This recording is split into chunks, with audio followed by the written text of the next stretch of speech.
Right, almost there.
So the stream has started, sir.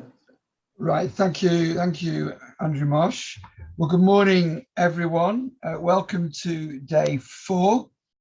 For those who still don't know me, my name is Mike Fox. I'm appointed by the Secretary of State to conduct the examination into the soundness of basically the Part 2 plan for Mid Sussex, the site allocations DPD. I'm assuming everybody can hear me and I guess see me as well. We are being recorded on YouTube. When people come in, that's the time to introduce yourselves rather than me going around the table now. We will have breaks around 11, around 1 o'clock, and if we're still going in the afternoon, around 3:30.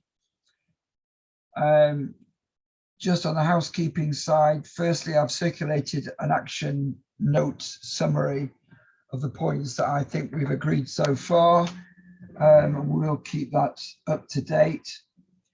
And just to let you know, the batting order for today has changed a little.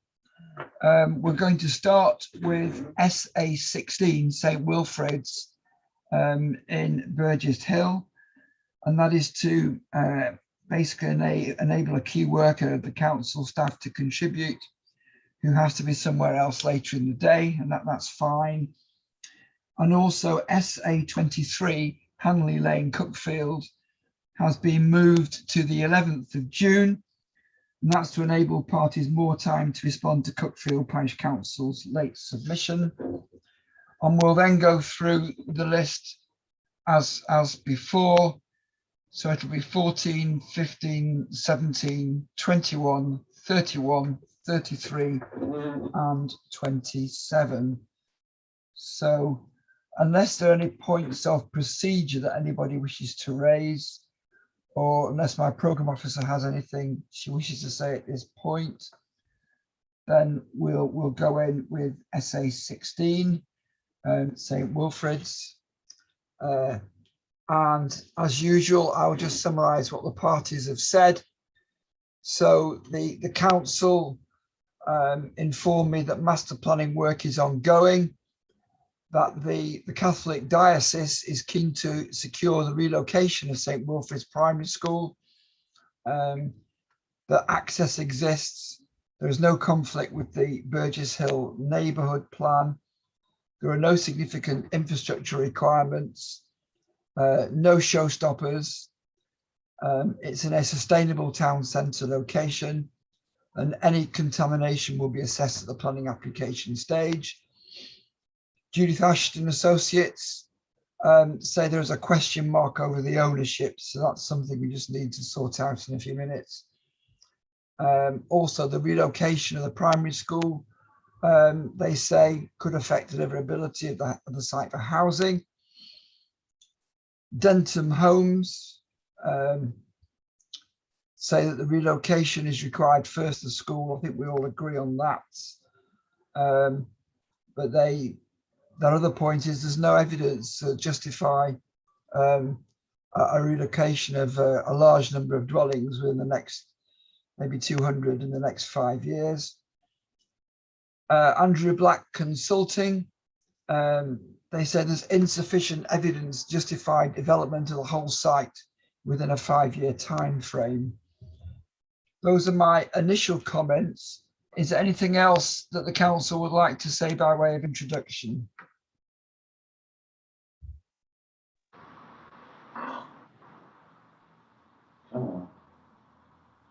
Sorry, sir, it took me a while to find my camera. Really just to pick up on, it was the question that was raised by Judith Ashton, who I know isn't here this morning, in terms of ownership. No, the site isn't entirely within county council ownership. The school itself is owned by the diocese. However, as we've indicated, and as you've just outlined in your summary of what we've said, the diocese is firmly on board with the need to move the school. In terms of a site to which the school would be relocated, at the moment everybody is working on the basis it will be relocated to St Paul's, which is a site which is within county council ownership. The council entirely recognises that there are steps that need to be gone through in order to effect that change. But this is a site which, in terms of the overall timescale of the plan, that the council is not relying on until towards the end of the plan period. And it's our view that there is ample time between now and then for the relocation of the school to take place. As I say, the principle of the move is agreed by all parties. There is a site that's been identified for doing it. It's the mechanics of how we get from A to B, which needs to be sorted out at the moment, and there is plenty of time to do that. When you say the end of the plan period, are you saying then it's not a site that's going to be brought forward within the 5-year housing land supply at all? No, sir, it's not relied on as part of the 5-year housing land supply.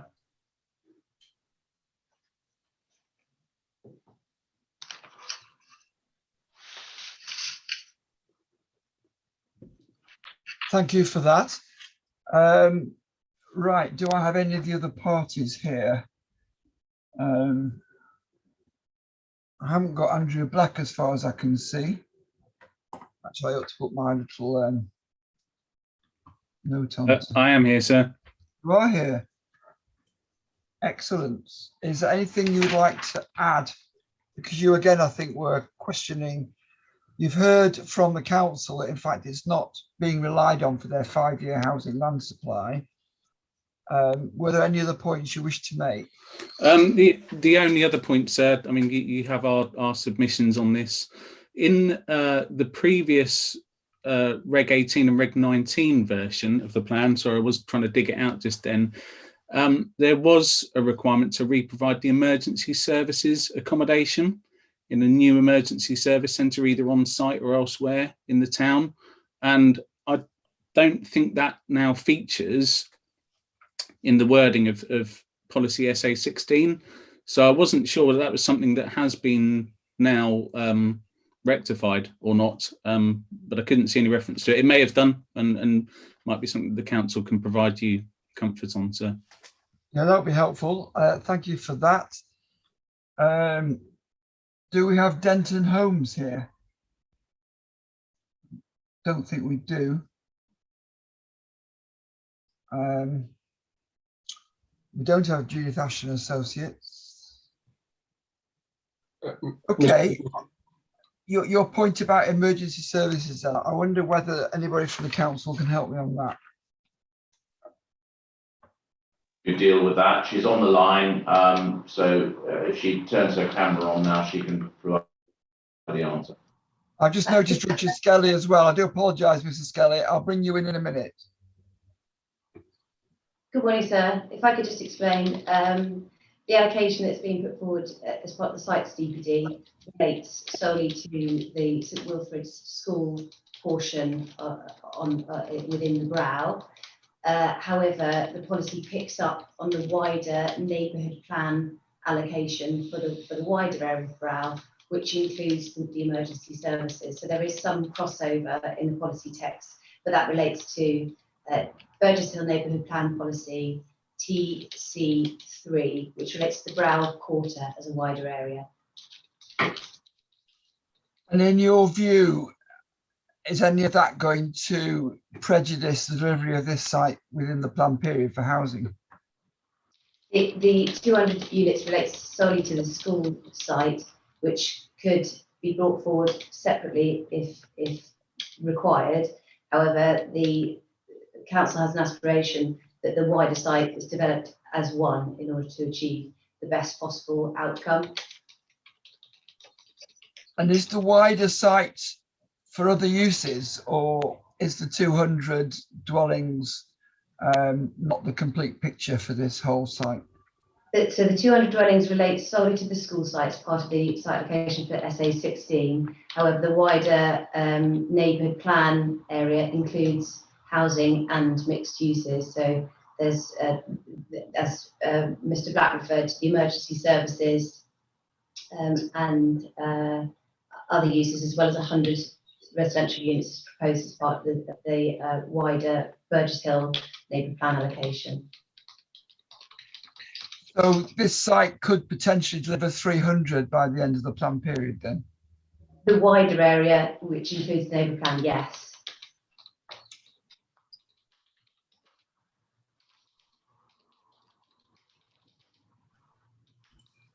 So maybe the plan was hiding its light under a bushel slightly there. You may have an extra 100 I haven't realised. Okay, thank you for that. Richard Skelly, sorry to postpone your entry by a few minutes. Do come in now. That's quite all right. Sorry, as I haven't spoken in these examinations yet, my name's Richard Skelly of Denton Homes. Welcome. Silent so far. Really just echoing the representations of Mr. Black. Our only concern really, and has been voiced in some of the previous sessions, was just really the timing issue. It just felt to us that it was quite ambitious with the relocation of the school to be trying to include the numbers within the planned period. But going back to probably some of the points raised yesterday and the day before, we wait to hear really where we are on the 5-year housing land supply, and then possibly we'll be given the opportunity to make further comments on this and other sites indeed in terms of the impact on that supply. I think, like you, sir, I didn't realise that this wasn't being relied on in terms of delivering numbers in the period. That was my only point. We've got a very straight and honest answer there from Mr. Brown on that, so that's very helpful. And obviously, once we do get the updated figures on 5 years, then, as I've said, I will give other parties a full working week to respond to whatever the council put out to us. Right. And we wait to hear that next week on that. But there will be an opportunity, even if that week goes beyond the end of the hearing, 3 weeks. So okay, you will get that opportunity. Right. Mr. Black, so was there anything else you wanted to say, Mr. Skelly? Sorry, sir. It was just one point that I failed to raise. Just on the relocation to St. Paul's, the Catholic college. So the council matter statement, and they were saying around work being undertaken, and effectively, as I understand it, the proposal is to co-locate both those schools on the St. Paul's College site. And just, it may be that this hasn't been undertaken, but I guess my question is the proposal to locate St. Wilfrid's on the playing fields associated with St. Paul's College, or is it another site? Because we have there's playing fields on this site at the moment. There are playing fields on the St. Paul's College site as well, and that would be something that would need to be squared with Sport England. It may be too early, just raising it and maybe a point of clarity.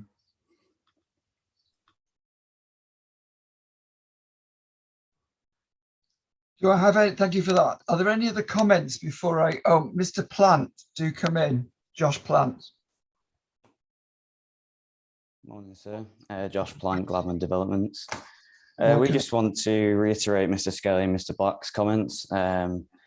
That there's not really enough evidence to suggest this will be delivered in the 6 to 10 year period that the council refer to, beyond fleeting reference in their response to the initial questions to you, sir, and reference in the infrastructure delivery plan, which states that they'll have to contribute around 4.6 million towards education provision. Beyond that, I'm referencing the Regulation 18 version of the plan, which stated about the relocation of the school. There's no supporting evidence within the evidence library. We just want to, yeah, reiterate that. Thank you. Thank you. Is anybody are there any other comments from the parties before I go back to the council?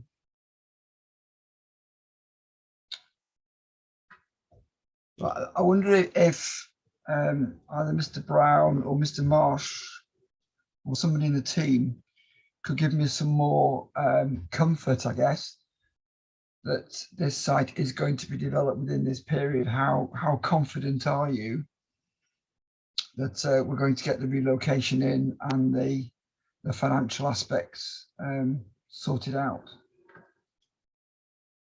Proper Blank to deal with that. Just picking up the point that was made, I think Mr. Skelly said he hadn't realised that this wasn't relied on as part of the 5-year housing land supply. So if you look at policy SA16 itself, in the top block of boxes to be filled out, there's one for indicative phasing. Yeah. Says it's years 6 to 10. I mean, it's absolutely clear this has never been a site that the council envisages coming forward at the beginning of the plan period. It's always been phased for the end of the plan period, and so that of itself will have a bearing on the work that needs to be done in relation to a move to St Phillips, and also in terms of funding. But I'm going to ask Ms. Brocklebank to deal with your more specific question about where the council is. Thank you, sir. So the diocese have undertaken, in conjunction with West Sussex County Council, some feasibility work to ascertain whether and how the St Paul's site can accommodate the existing St Wilfrid's school, which is actually a feeder school, a Catholic feeder school for St Paul's. The site's quite sloping at St Paul's, so it will require some relevelling in order to make enough allowance for the buildings themselves and the appropriate level of sports facilities. As I understand it, they're not intending to build on these playing fields. However, obviously, they would be required to address any loss of playing fields through in accordance with Sporting England's requirements. But as I said, my understanding is that they don't need to do that. I think what would be helpful for the council to let me know would be a short note on whether there are any constraints which need to be overcome. You mentioned the levelling of the ground, also a reassurance in relation to the playing field situation. You say it's an extensive, did you say the word extensive? I can't remember whether you did or not. But if the site is large enough to accommodate the buildings and the playing fields, and whether the financial aspects can be overcome within that period, because although it's years 6 to 10, I'm grateful for Mr. Brown pointing that out to me. It's still a large amount of money and a relatively big move, and there aren't that many years in which to do it, and it's quite a big site in terms of its contribution, even if it's going to be more than 200. So. All right. We can certainly do that and produce something in writing for you. There is a point which I think is worth making, which is that the existing school facilities at St Wilfrid's are, I hesitate to use the words not fit for purpose, but they are getting very close to that point in time. This is not a situation where anybody, either the diocese or the county council, is looking at a world where there is a perfectly good functioning school, which will be able to, would even be able to carry on its existing site without very significant financial input over the next few years. And that has a bearing, because the brutal reality is this school either needs significant investment where it is, or it needs significant investment to move. That money will have to be found one way or another. So we can pick those points up in the note that we'll provide for you in response to your request. Thank you for that. I mean, my observation, and obviously I didn't go inside the site, heaven forbid I didn't take any photographs of the children or anything, but having just observed the site, my view is not a million miles away from yours. I'm sorry? I'm grateful. Thank you. Are there any more comments on SA 16? If not, we'll move on to SA 14, which is land to the south of Selby Close, Hammers Ridge, again in Burgess Hill. And I'll just go down my list of comments that were made, and not so many, but the council's comments are the access is not an issue, that there's no conflict with the neighbourhood plan, that there are no significant infrastructure requirements to be put in place. It's in flood zone 1, it's a sustainable location. Excuse me. Richard Skelly for Denton Homes states that the deliverability of this site is not adequately demonstrated. Andrew Black consulting that access needs to be investigated further. There is a TPO at the front of the site, and there is a main sewer that crosses through this site. Just as almost a layman's observation on the TPO, it didn't seem to me that those trees were in an amazingly good degree of health. That was just an observation I had when I was on site on that place. I mean, those are my comments anyway, and other people's comments I've summarised. Again, do the council want to come up with any headline comments on this? So if I can just start, and it may simplify matters. Mr. Black has raised 2 issues, as you said, relating to the TPO and southern water infrastructure. So as far as access is concerned, it's probably worth saying to you now that you may have picked this up. There's been a proposed modification which is to the area shown for the allocation. It's a very slight one, but what it does is it takes or makes it clear that the site goes right the way up to the boundary of Hammond's Ridge. You can see that in our proposed further modifications. That's document DPD9 M58. So I don't know whether that goes any way to answering Mr. Black's points or not, but I think it's probably right that you know the full extent of the site when you're forming a view about this. So as far as we are concerned, and certainly when one bears in mind the proposed modification, there is a TPO. I'm not in a position to comment on the state of the trees, but the council's view is it's perfectly possible to obtain access to Hammond's Ridge without affecting those trees. And that's a matter you'll be able to see for yourself on site. As far as the southern water infrastructure is concerned, so I think what Mr. Black is quoting from there is something that was flagged up at in the Regulation 18 consultation. So since then, Southern Water have been back to the council and said that as far as they know, they don't have any infrastructure across the site. And they've asked us to remove reference to it, which we have now done. So as far as we are aware, there is no issue there. Beyond that, in terms of deliverability, this is a site that's in ownership. We have absolutely no reason to believe that it can't be brought forward.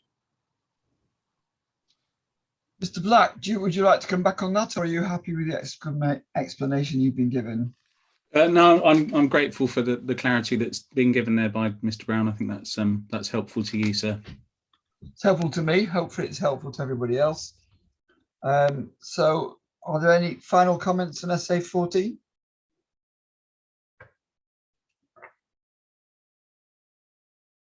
I don't want to be guilty of rushing through these and not giving them due consideration. But if there are no further comments, we'll move on to SA 15, land south of Southway, Burgess Hill. And the comments there, let's get my mouse to behave itself. The council's comments there are it's overgrown and inaccessible. There is safe and secure access from Linnet Lane. A small loss of public open space in an area that's well served by public open space. I think to the north and west there is quite a lot. No significant infrastructure requirements, flood zone 1, sustainable location. Denton Homes, Richard Skelly, in his view, there are substantial issues in relation to the deliverability and availability, and that unless these can be adequately demonstrated, the site should be deleted. And Andrew Black makes the same comments, and he asks if any of this land is required for playing pitches. Again, have the council got any introductory comments?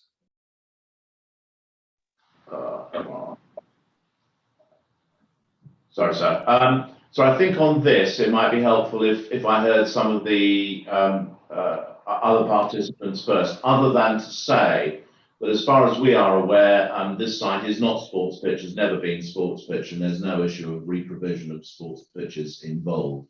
But beyond that, I think I find it more useful to hear other people expand on the concerns that they've raised, and then I'll come back at the end.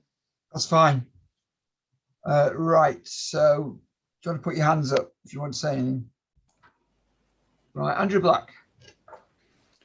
Thank you, sir. I mean, our question on this is really around the local green space designation.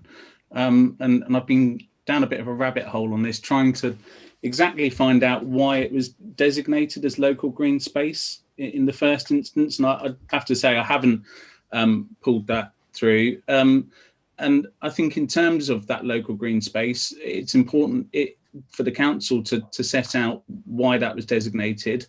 Obviously, in terms of that local green space designation, the planning practice guidance tells you that is a way to provide special protection against development for green areas of particular importance to local communities.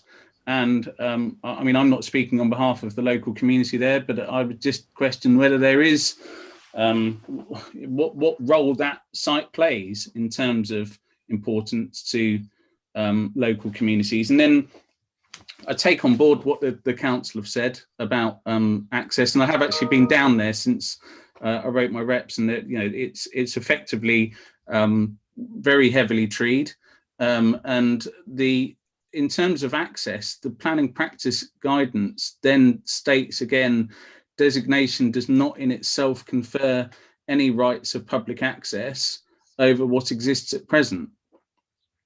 And effectively, it's clear that, you know, not all local green spaces have public access. And I think it's really that point in terms of what role this plays, but more importantly, why was it designated as local green space in the first instance, and is it right to remove it? Thank you. On your question, I will bring Mr. Brown in a minute, Michael Brown, that is, on this site. Excuse me a minute.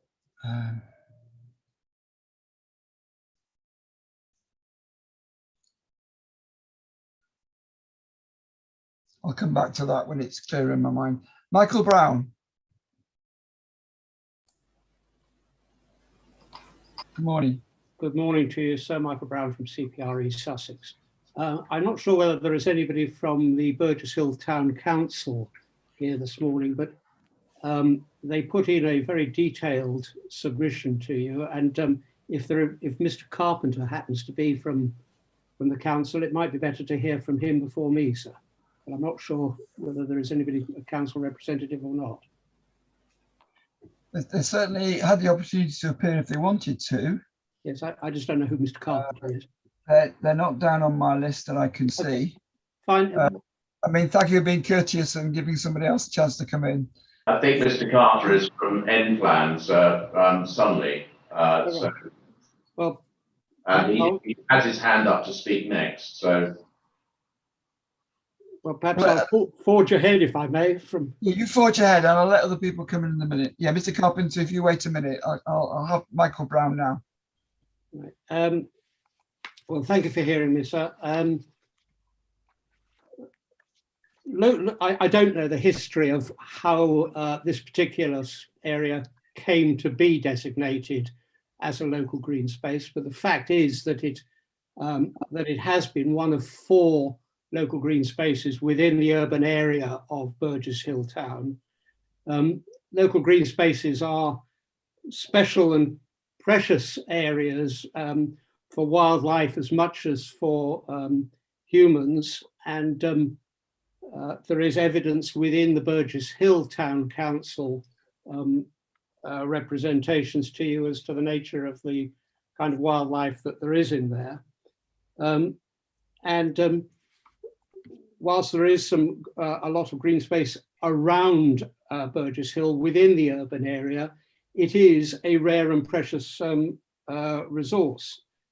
The importance of LGSs is really emphasized by the hoops that one has to go through compliant with the paragraphs, I think it's 98, 99 and 100 of the NPPF to get them included within a neighbourhood plan and to protect them from the risk of development for the benefit of the wildness that they offer.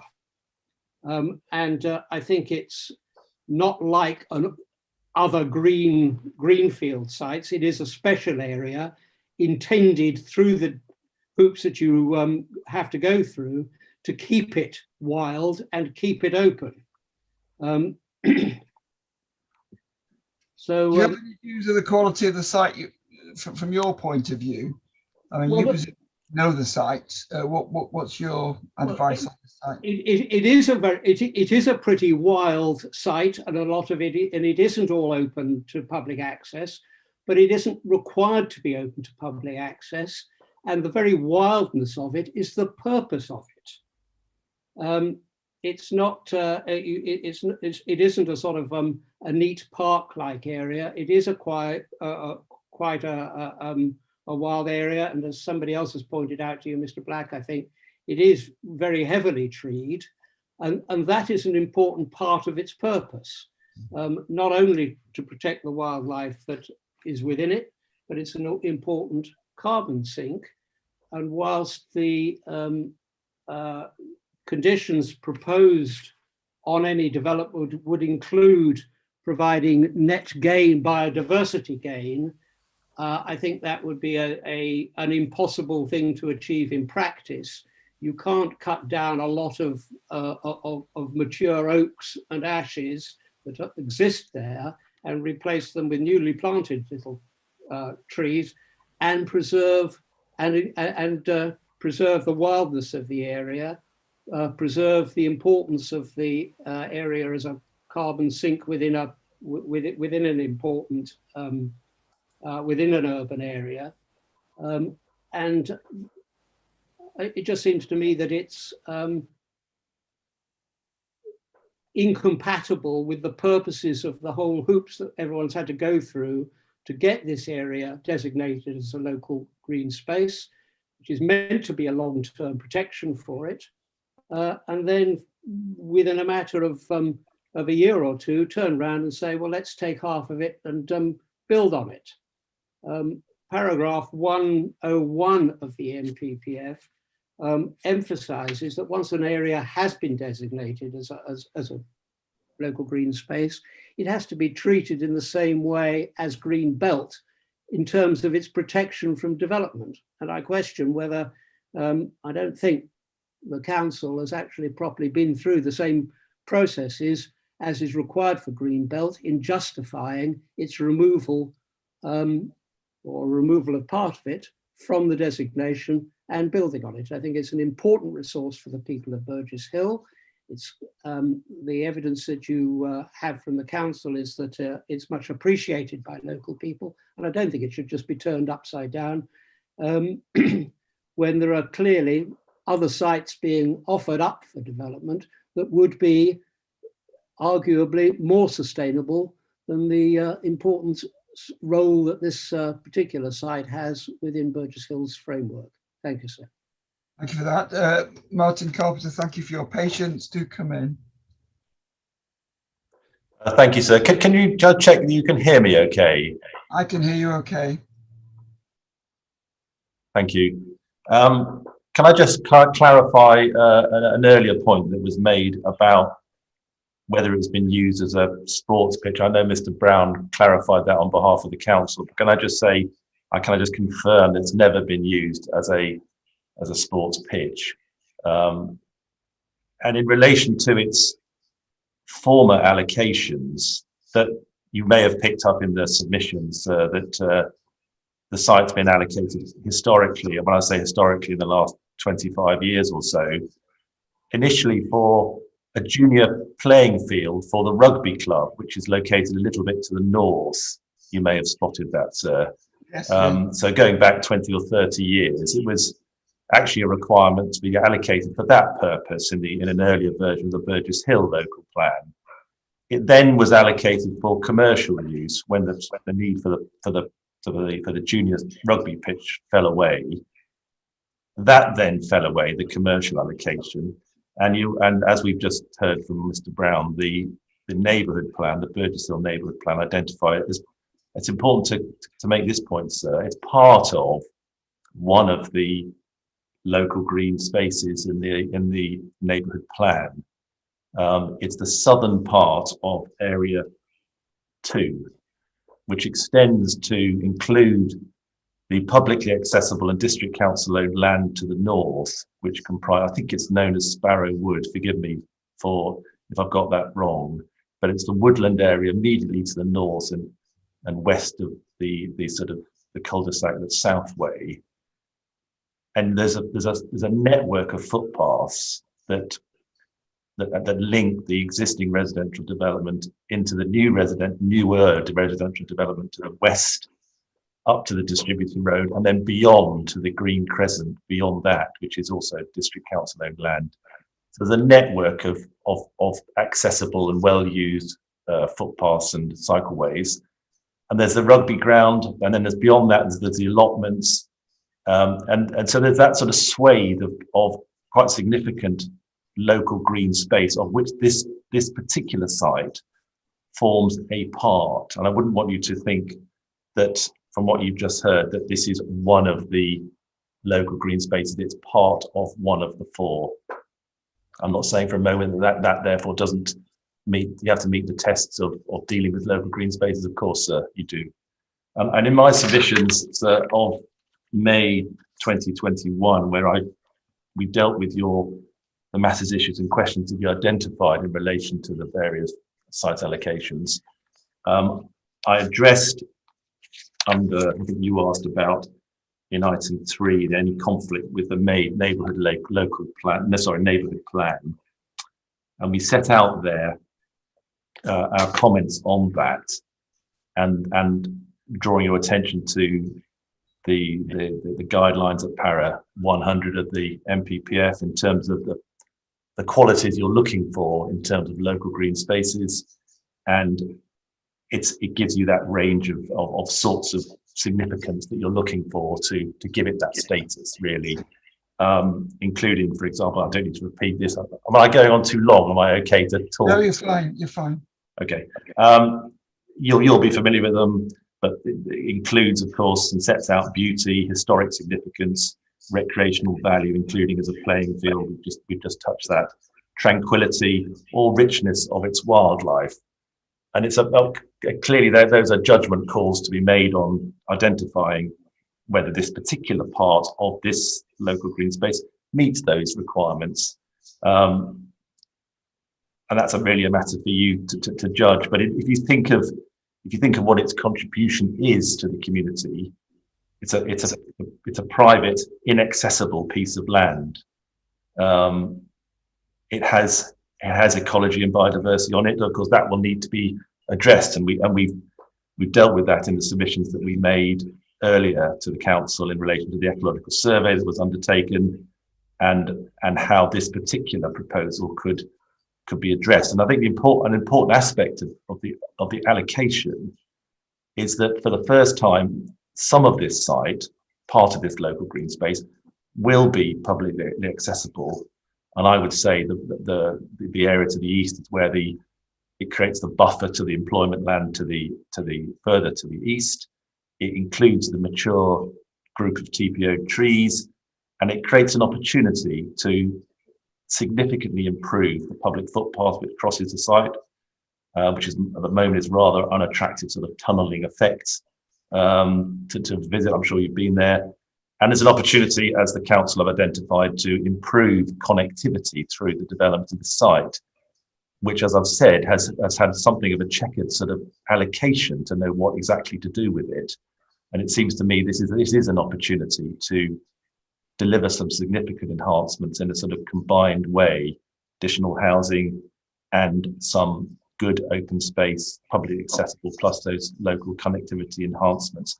So we would say, as we've said in our submissions in May, that we don't think it meets those. It doesn't provide the demonstrably special to the local community and holds a particular local significance. I do appreciate, though, that others have said that they think it does, Mr. Brown, etc. So that's clearly a matter for you, but the council have looked at that with us and come to their own view about that. I may want to come back to you on matters that perhaps others, and Mr. Black in particular, has raised.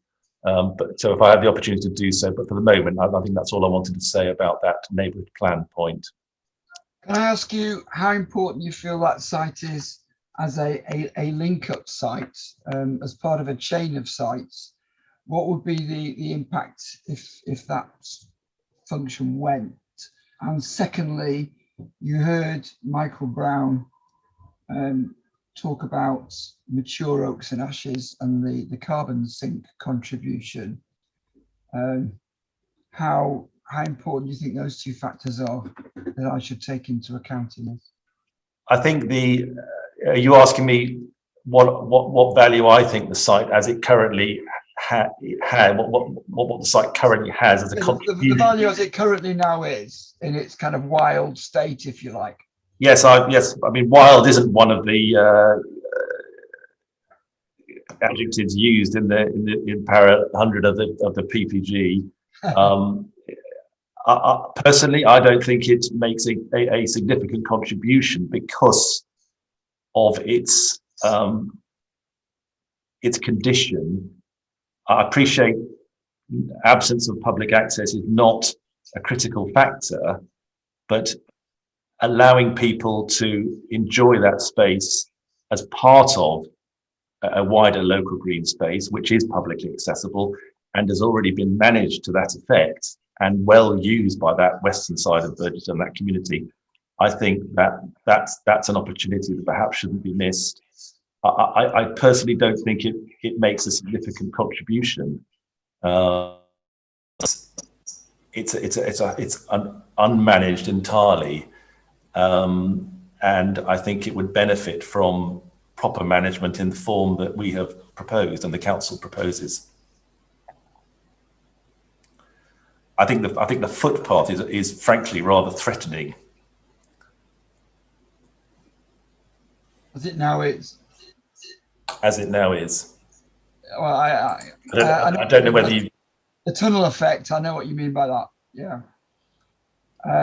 Just before I bring Andrew Black in, I just want to come back to Michael Brown, because you've heard that if it had proper management rather than being left in a wild state, it would actually open up areas to the public at the moment they can't really get into. So there is a public benefit of people.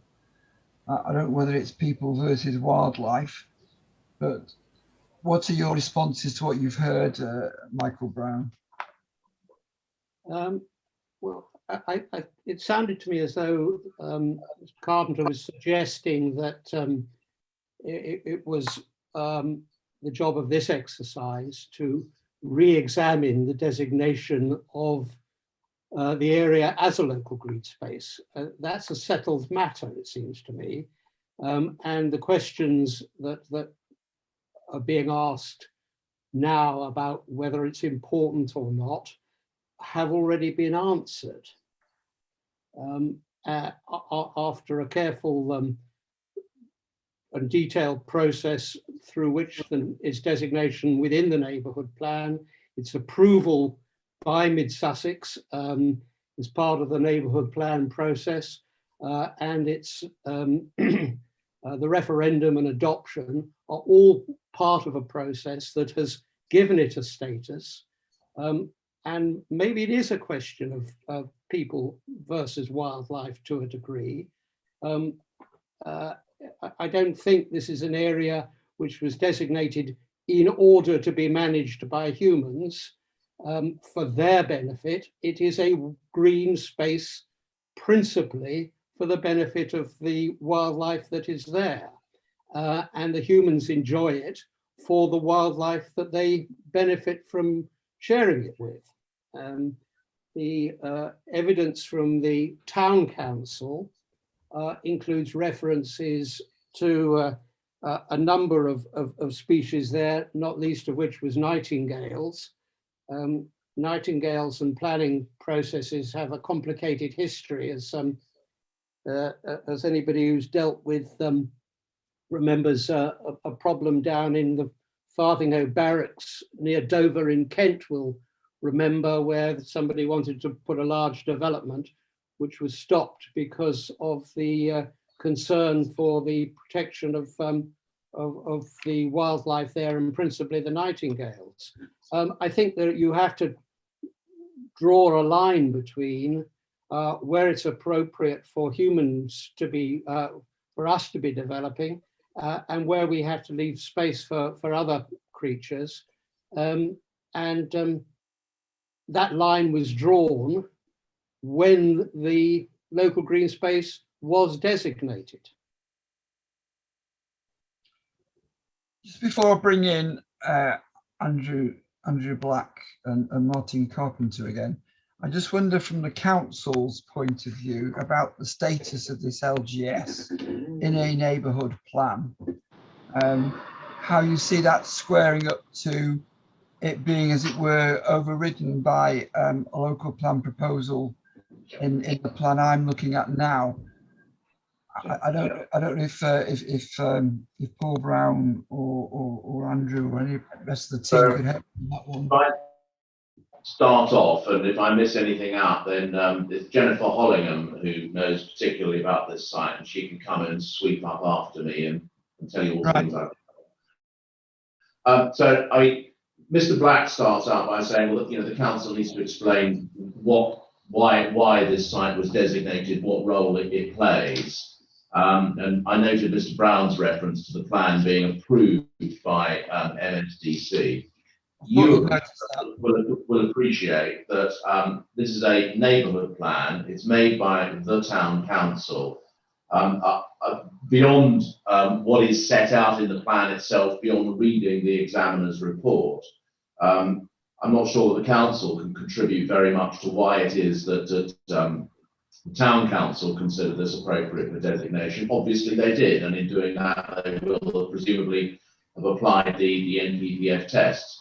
You also will know that in terms of approving a neighbourhood plan, that the scope for a local planning authority to disagree with a neighbourhood plan that's been through examination and passed the referendum is very, very limited indeed. In essence, the council is mandated to approve what's been voted for post-examination.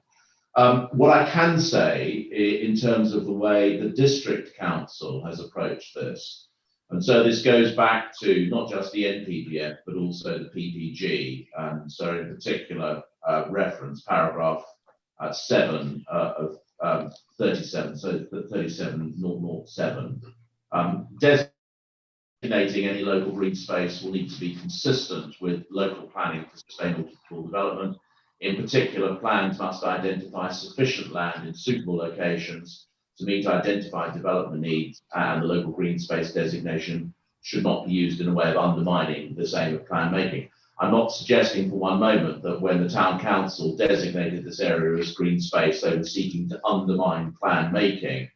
So the district council's point is that when one is looking at identifying sufficient land in suitable locations, that is a requirement which changes over time, and therefore, contrary to Mr. Brown's suggestion that the once local green space has been designated, that is set in aspic and never to be altered. Inevitably, questions of balance will have to be looked at and reviewed over time as against paragraph 7 of the PPG. And the way in which the council has approached this, which ties in very much with what you've heard from Mr. Carpenter, is that this is it is designated as local green space, but it is not a space in its own right. It is part of a larger area of green space. Within that, it is a part to which there is no public access, whether you describe it as wild, scruffy, overgrown, however you choose to describe it, in terms of the public actually being able to get there and enjoy it. The ability to do that is very limited. I say that recognizing that public access is not the only reason why space can be important, but it is a factor.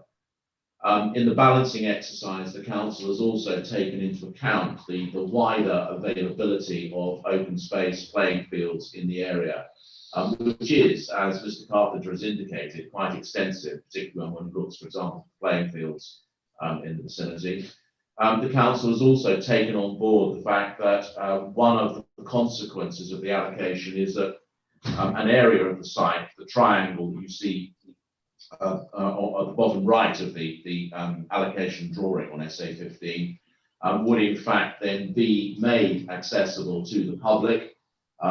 In quantitative terms, there would still be a reduction in the designated local green space, but in qualitative terms, the council's position is that that would be a material improvement, and that necessarily needs to be weighed in the balance. And so looking at it as a matter of planning balance, this is a highly sustainable site, and it's appropriate in those circumstances to eat into the designated local green space, albeit to a very limited extent. So that's my short summary. I'm going to pass over to Jennifer Hollingham in case there's anything that she would like to add to that. Jennifer, you can turn your camera on. So what's your surname, Jennifer? Hollingham. Hollingham. Ollingum, sir. Thank you very much. Please speak, Ms. Hollingham. In relation to your previous comments about the connectivity of the site in the wider area, I'd just like to draw your attention to policy requirements set out in SA 15 for biodiversity and green infrastructure. And then there's the additional requirements in policy SA Gen, and that talks about undertaking a holistic approach to green infrastructure provision, which connects the site to the surrounding area. So you might like to look back at that policy wording, sir. No, I just underlined it as you've been speaking. So thank you for that. I will bring the other people in now who are waiting. Was there anything else you wanted to say, Ms. Hollingham? Not at the minute, thank you. Fine. Martin Carpenter.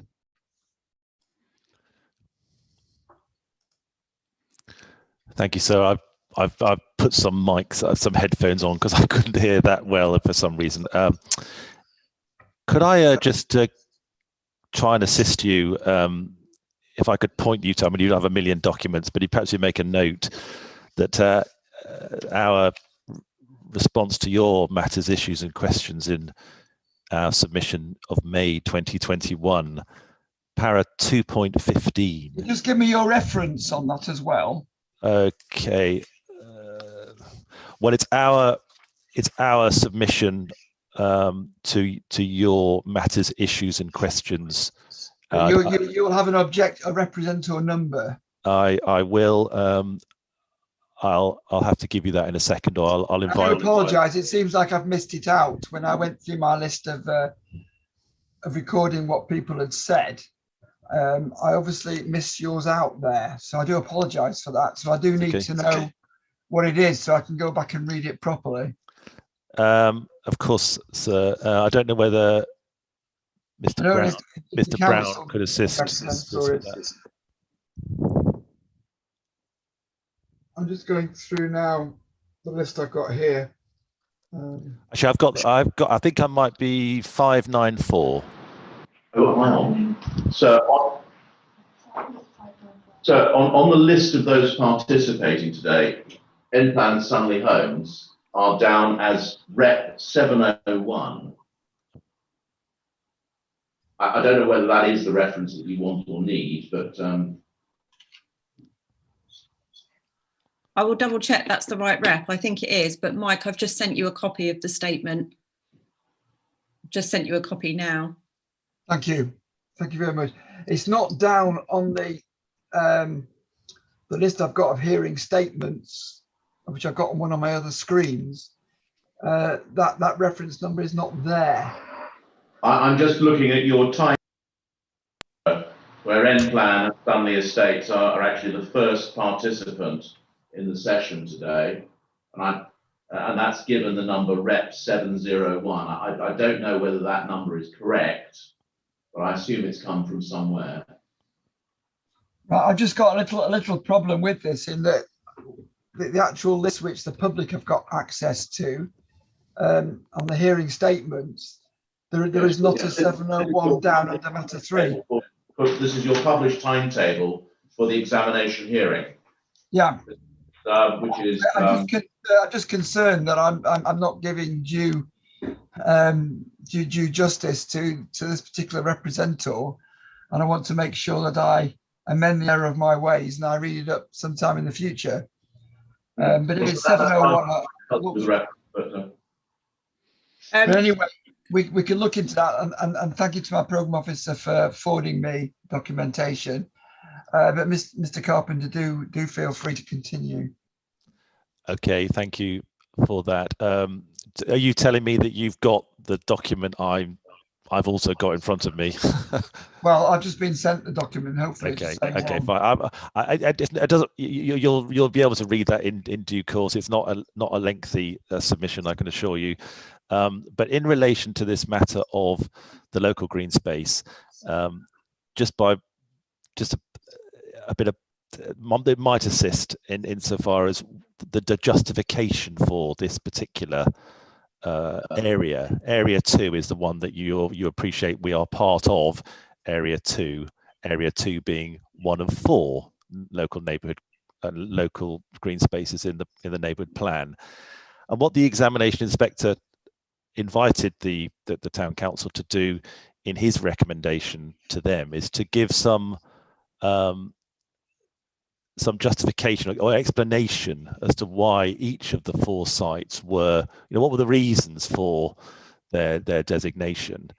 And in relation to, for example, this particular site, its biodiversity value was not one of the criteria that was identified, i.e. richness in wildlife, or as having any historic significance, unlike the other 3 local green spaces identified in the neighbourhood plan. So I think that's an important, when this matter was assessed, the inspector there said, look, okay, come on, what are the reasons for it? Why are they special in that sense? And wildlife was not identified as one of the reasons for this particular site. So I in a sense that whole exercise has been undertaken, as as Mr. Brown has said then, and we are now today, and the district council has an obligation to look at all sites and etc. etc. So in a sense what you're hearing from representatives and objectors is that the value of this, the biodiversity value of this site is important, its wildness, etc. etc. But that's not the reason why it was identified in the first place. And that's, in a sense, it's not surprising given the uses that are on this local green space. So that's perhaps helpful for you to look at in due course. I don't know whether... Stop you for a minute on that. If that wasn't the reason, are you in a position to be able to tell me what the reason was? I think the primary reason was that it comprised part of a green lung. It's part of, together with those other areas of open space which I've identified to the north of it, it's that contribution. Okay, thank you. You carry on with what you were going to say. I think that was just to give you some contextual background to the neighbourhood plan. I wanted you to be aware of that because we had raised it in our submission. I think that was probably okay. Now, again, I'm sorry to sort of say, but I may need to come back to you when we've heard from Mr. Black. If we do. If we do. At the moment, we've got Michael Brown's hand up. So, Mr. Brown, do come in again.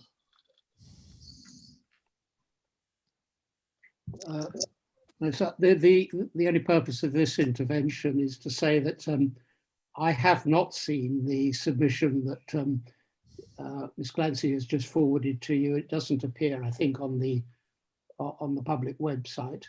It would have, if one had had an opportunity of looking at it, either I or the town council or one of the other contributors, Mr. Fell, might have had an opportunity to investigate and provide further information about the reasons for the designation of this particular site as an LGS. So I am a little concerned that it wasn't put in the public domain. Well, it's certainly not on the list that I can see from the council's website in relation to hearing statements on matter 3. And I use that as my basis for going through my list. As you know yourself, I did miss you out at an earlier rounds, and so I'm very much I'm chastised by that, and I want to make sure I don't do it again. I was only just seeking my revenge, sir. Well, there you go. Yeah, okay. Right. Okay. So can I just say one point? If we're sort of finishing on biodiversity, of course, there's the opportunity through the future submissions, planning applications, etc., to deal with the existing biodiversity on the site and meet the relevant requirements in terms of net gains, etc., etc. And we've also, in our discussions with the council on that, just talked about opportunities to make contributions to other projects which the council are keen to progress and make better. Beadlands Nature Reserve, one in Burgess Hill, the Green Crescent, another area. So we have talked in general terms to the council about contributions and opportunities beyond this site. Okay. Right. Is there anybody else apart from the council at this stage that wants to speak? I don't know if Mr. Black wanted to come back in again or not. No, sir, sorry, just to say I have been listening. You have the points from the various parties, so I haven't got anything else to add. Thank you.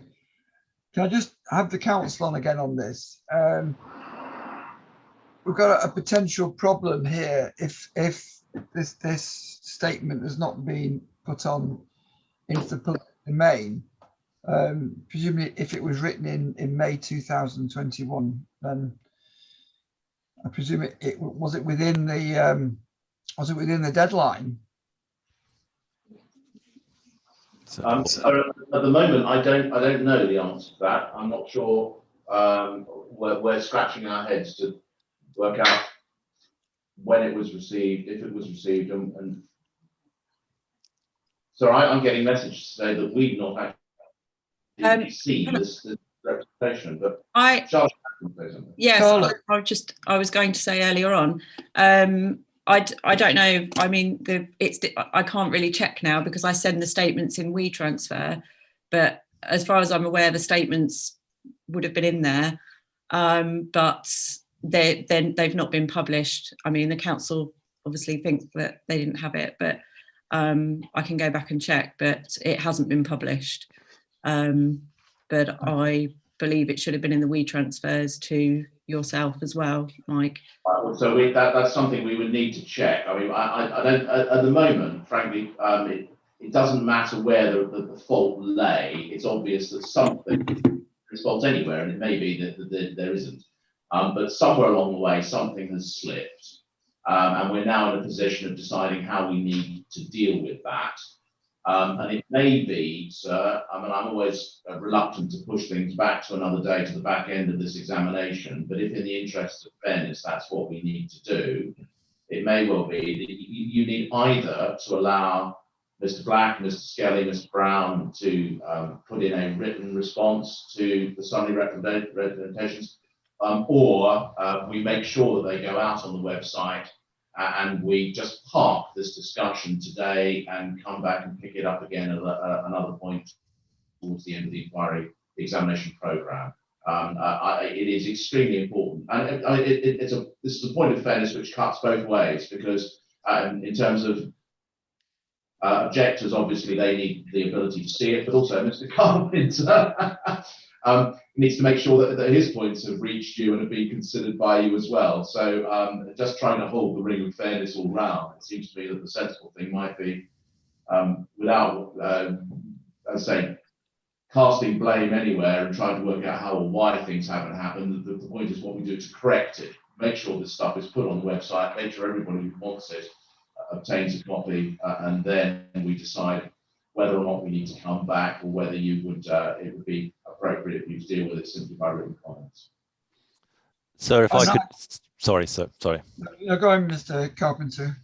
Just to assist you, sir, the document was sent to Charlotte on Friday the 14th of May at 12:05 by my colleague Kathy Fishenden, and it was obviously in response to, I think, Charlotte obviously writing to us about your matters and issues. So that's why it was sent back to the programme officer, which I guess is why Charlotte's got it and has just sent it to you. Fine. I mean, I want everybody to have the opportunity of course, commenting on what you said. It needs to go obviously on the website as soon as possible, and we need to alert the parties who've made representations on this particular site. And I'm happy if we've got some spare time at the end of the examination period, hearing period, to in fact have a few minutes, or as long as we need, to discuss this. Of course. I'll chat to Charlotte and we'll sort this out. I'm just glad we've. Yes, absolutely. No, I was a bit concerned. I'm a bit concerned. I was referring to it, and I wouldn't say you were looking blank. How could I possibly say such things? But you were looking a bit blank, actually. You're very polite. No, it's fine. That's good. Well, if my wife says that all the time, so don't worry about saying that. Right. Okay. So I think if we can park it, get it on the internet, get it on the website, and invite comments by the end of the 3 weeks worth of hearing events that we've got. So by the 16th of June. And if I feel if comments come in that I need to have more discussion, I think we've aired most of the points both ways anyway. Yeah, I think we have. I'd be surprised if there was a really major point to come through on this, or a showstopper. But if anything does come up like that, I might decide that we're going to have a session to discuss it. But as things stand, I think we're probably okay with written representations and a deadline being set for comments by the 16th of June.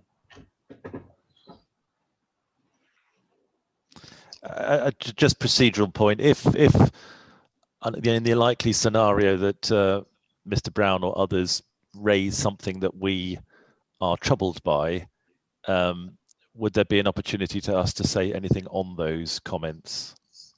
Would you afford us that opportunity? Yes, I normally do. We'll wait and see what happens. Obviously, Mr. Brown has very eloquently come out with a number of important points in relation to biodiversity. Again, I'd be surprised if Mr. Brown had an additional point to those, because I think he would have made them when he did. This is Michael Brown, not Paul Brown, of course. Michael. Well, I'm not saying either Brown is making it unimportant. No, of course not. Why would you? No. Yeah, the CPRE points. Yes, of course. They were made very fluently. I've noted them down. You will have the opportunity of looking at your points. If anything, if a new point emerges that hasn't been aired, then I will allow parties to comment on that. So we'll park that for the time being and we'll move on. I just want to hear from the. May I just ask a quick procedural question? Yeah. So I don't know that I'm going to have anything more to say. I'm perfectly happy to promise you that if I do, and on the assumption that the paper's on the website today, you'll have something from me before the hearings resume next week.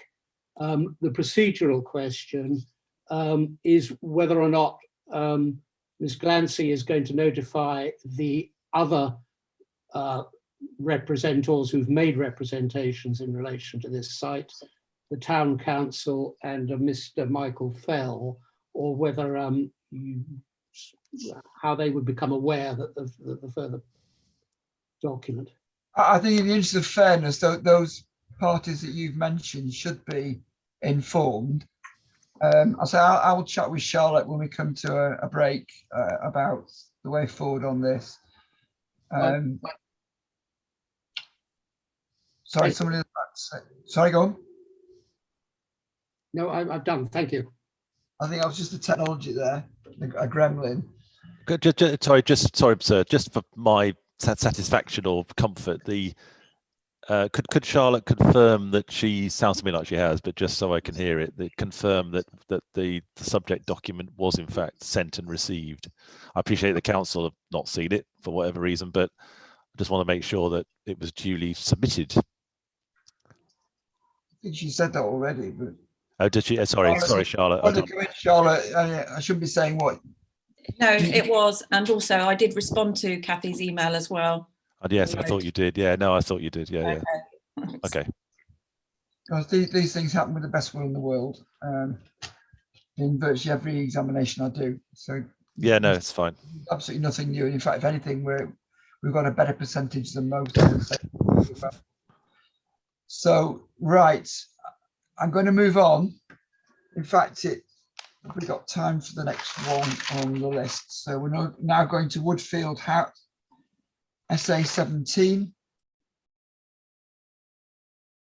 And again, the comments on that from the council, they're saying that outline planning permission on site, that in highway terms, the County Council Highways Authority have said it's acceptable. No significant infrastructure requirements. It's bounded on 3 sides by the Northern Arc. Good access to facilities once the Northern Arc has been completed. Denton Homes, Richard Skelly, draw my attention to significant landscape features which require attention. And given the uncertainty, so Denton Homes say, in relation to delivery of the Northern Arc, the deliverability of this site is not clear enough to justify allocation and therefore should be removed. Andrew Black, that referred me to a group TPO in the south and west area of the site, that because there's a relatively high proportion of high quality landscape, it's questionable whether there's adequate space on the site for 30 dwellings after retention of the landscape features. And also drawing my attention to limited access visibility, although you have heard the Highway Authority say it's acceptable to them. Any headline comments from the council? So hang on a minute. So I think really just to reiterate the point that you've touched on, this is a site that already has outline planning permission. It obtained that outline permission in September last year at about the same time as the Regulation 19 was going forward. In those circumstances, you might even query whether it's still even necessary to have it as an allocation. I think on the basis that it is still an outline permission and we would want the text that goes with SA 17 to control any subsequent reserved matters, we would say there is still a point to be served by having SA 17 in the plan. But it is important to recognise that the principle of the development has already been accepted, and in particular, part of the concern that's been raised by Mr. Black and also Mr. Skelly relates to the issue of access. Although this is an outline permission, access is the one matter which was not reserved. That access has in fact been agreed. So as far as the council is concerned, this is a site which is perfectly capable of coming forward in the manner that's indicated in SA 17. I would agree with you, Mr. Brown, that there is perhaps a question mark on whether it should still be in the plan. But I would say, yes, it is necessary in terms of the control of the reserved matters. Absolutely, sir. And so we're on agreement on that one. If indeed well, we'll leave it there, I think, unless there's anything else that any other party wish to make now in relation to SA 17. Richard Skelly. Thank you, sir. It just seems to me that, sort of as explained quite kindly by Mr. Brown, events of our reps were made probably in Reg 18 and probably repeated in Reg 19. So the fact that the outline is in place now probably addresses the concerns that we raised. It's obviously been dealt with as part of the outline application. So really, my objection probably falls away, if that makes sense. Yes. Thank you. Thank you for that. Anybody else on this one? Right, I don't suppose there's anything else, he says presumptively, that the council want to say. Thank you. Right, okay. I think what we'll do, we'll have a slightly early coffee break rather than go into Rogers Farm now, because we might take more than 10 minutes on that one. So I'll have a coffee break now and we'll come back at 11:15. So hearing's closed until then.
Are we ready to go?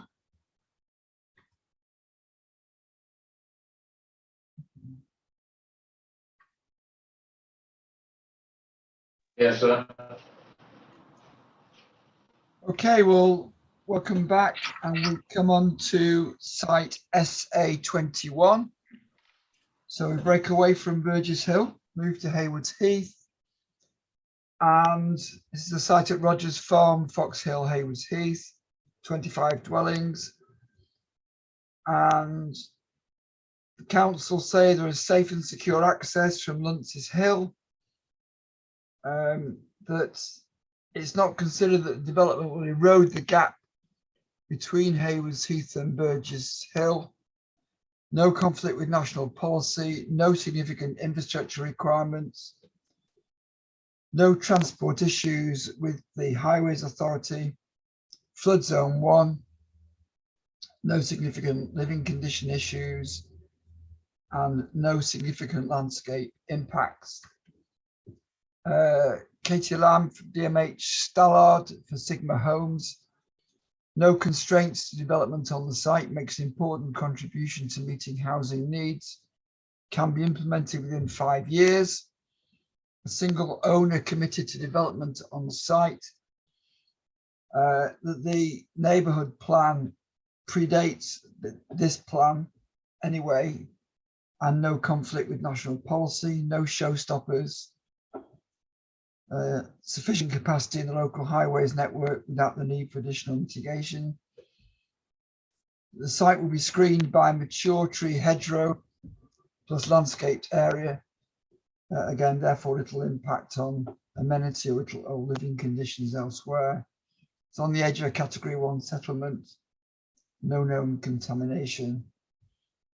On the other hand, Denton Homes, Richard Skelly, argue the site is constrained by heritage assets, especially Clevewater and the Old Cottage, both grade 2 listed, which also Andrew Black makes the same point. And Andrew Black goes on to say that the development here would result in unacceptable suburbanization of the site, and quotes a recent appeal decision which makes that point. Right, anything the council want to take us in by way of introduction on this one? No, sir, I don't think so. I think you've summarised our position quite succinctly. Thank you. I'm sure I'm going to get comments from other people. I wonder if anything proposing the site to start with. Yes, Katie Lamb, welcome to us. Hello, thank you. I'm Katie Lamb of DMH Stallard, acting on behalf of Sigma Homes, who are the site proponents here. I don't wish to go over things in full. You've had our full evidence on this in our hearing statements, Regulation 19 representations, but also the site library documents as well. So really, I just want to come back on a couple of points made in other hearing statements, particularly Mr. Black's.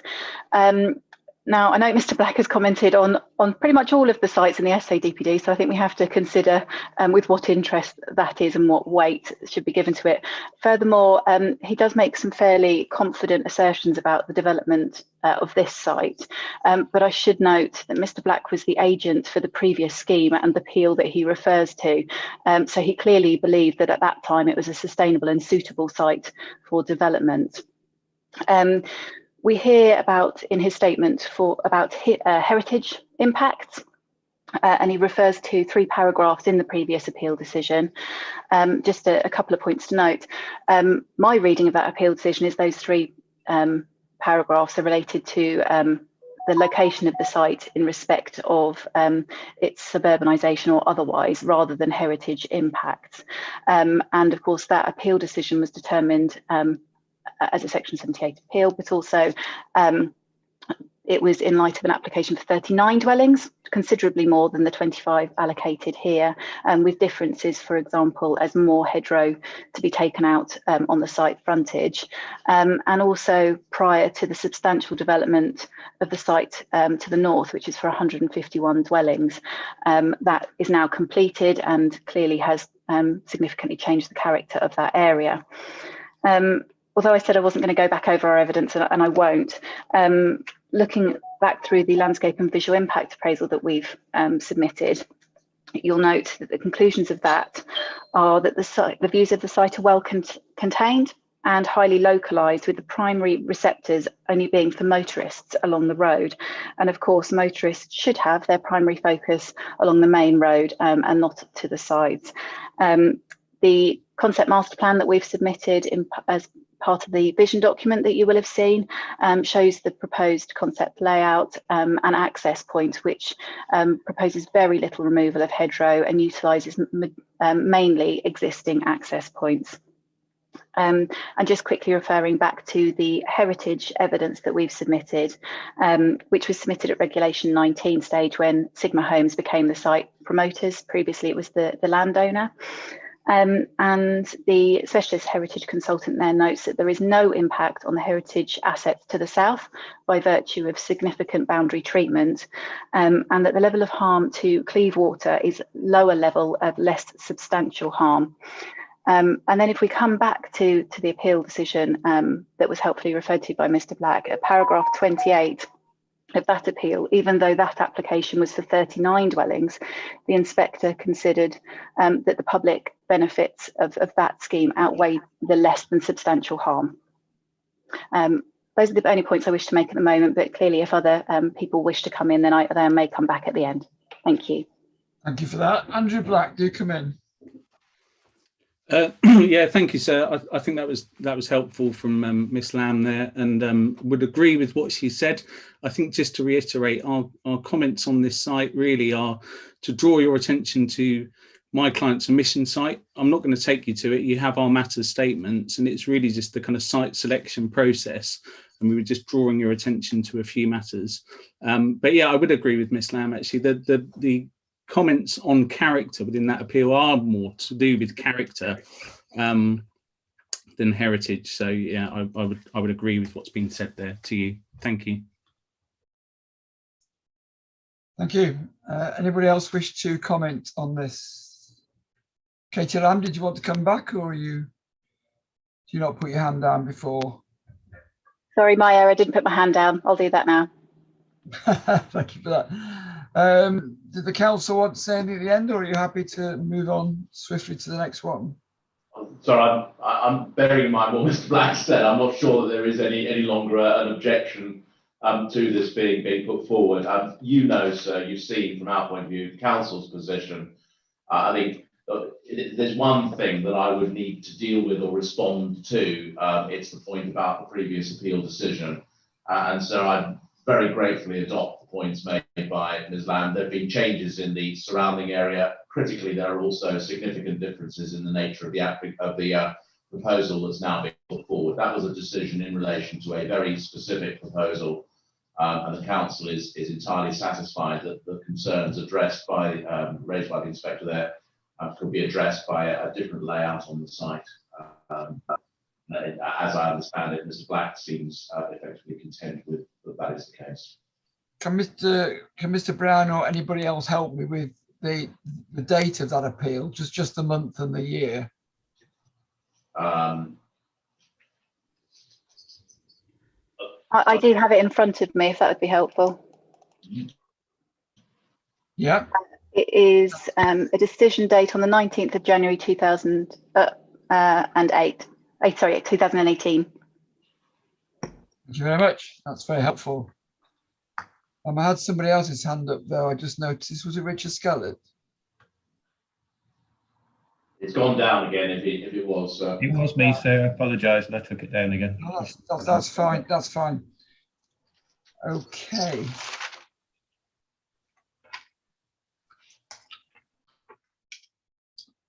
So we come on to SA 31.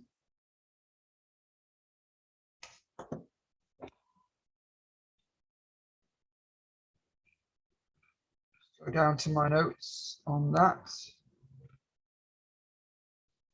So we're now on to land to the rear of Furlands. I'll just open it up in the local plan itself.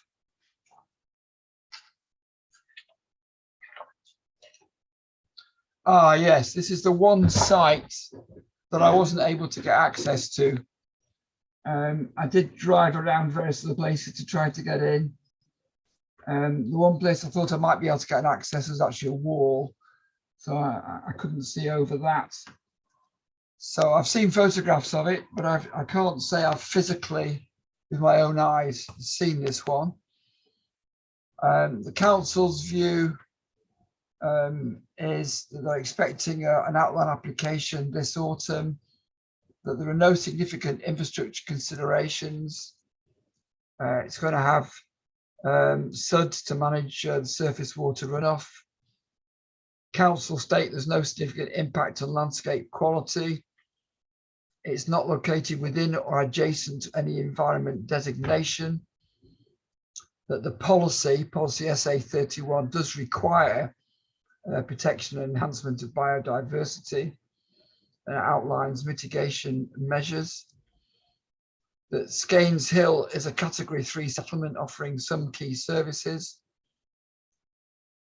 Turley for A2 Dominion refer me to the fact that the building safeguarding area, that the number of these sites now do have these safeguarding either building stone or clay or various other materials. And they make the point that no further evidence has been provided to demonstrate the site is no longer needed for further mineral extraction. That's an interesting point that maybe we should clear with these sites as to whether in fact that's still a relevant consideration. I then have some individual comments, householders, one from Nick Parsons with concern regarding the deliverability of the site. In his words, it's a creeping extension of housing breaking a previous covenant. And in fact, the covenant point comes up a number of times.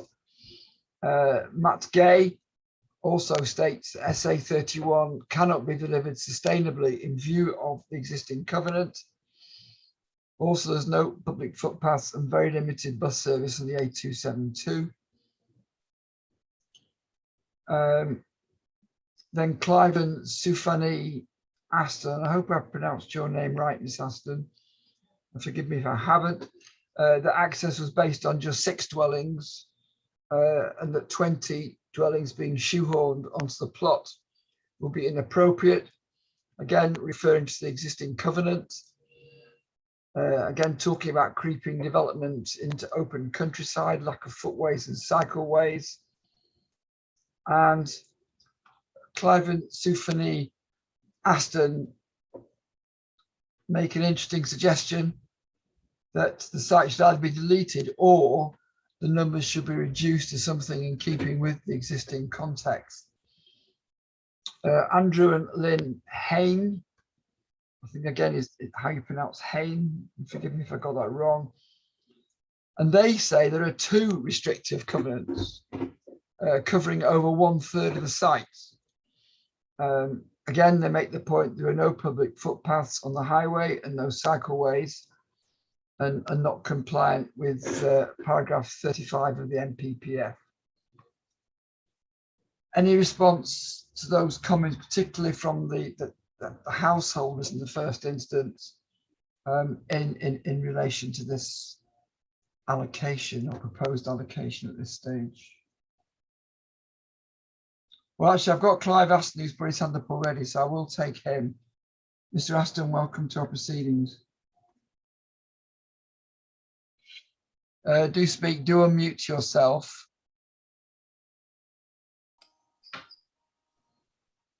I think you're unmuted now. Yeah. Good morning, Mr. Aston. Sorry about that, sir. Good morning.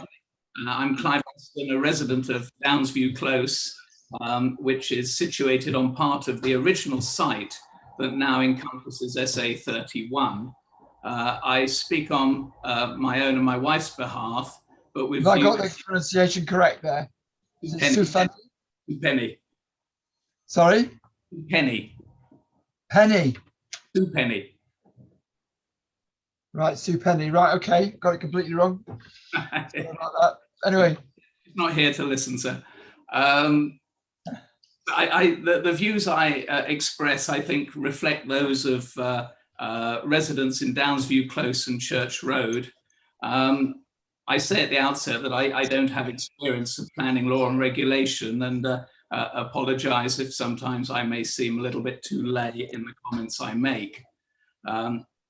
I do, however, speak with the benefit of somebody who actually lives on the site that takes in SA 31, and therefore I think am well placed to comment on its potential for development. I think it's very helpful, and I will keep my comments as brief as possible, to offer a very short background to the development of this site. The developer has been the owner of the site since the original plan for development in 2014. The original development was for 6 houses bordering Church Road, and 2 standout features of the original application for development were the maintenance of a significant hedgerow to the front of the properties and absence of any negative impact on the landscape to the rear of the properties.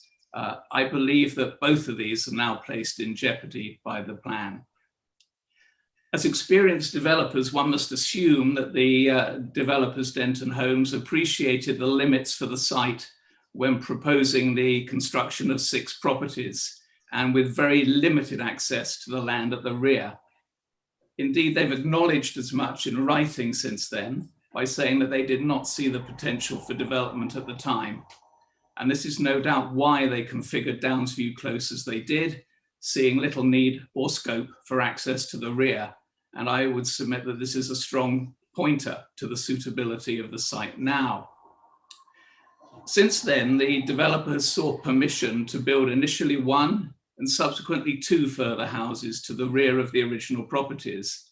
These have not been constructed and indeed could not be if the plan was accepted. The number of properties for which the developers originally and subsequently sought planning permission is, I submit, both relevant and significant, and reflects the developer's understanding of the true and limited potential of the site. Turning now to your MIQs, I'd like briefly to refer to a number of points in paragraph 3.3, starting with subparagraph 1.1 and the willingness of the landowner to implement the site, which I think also touches on deliverability.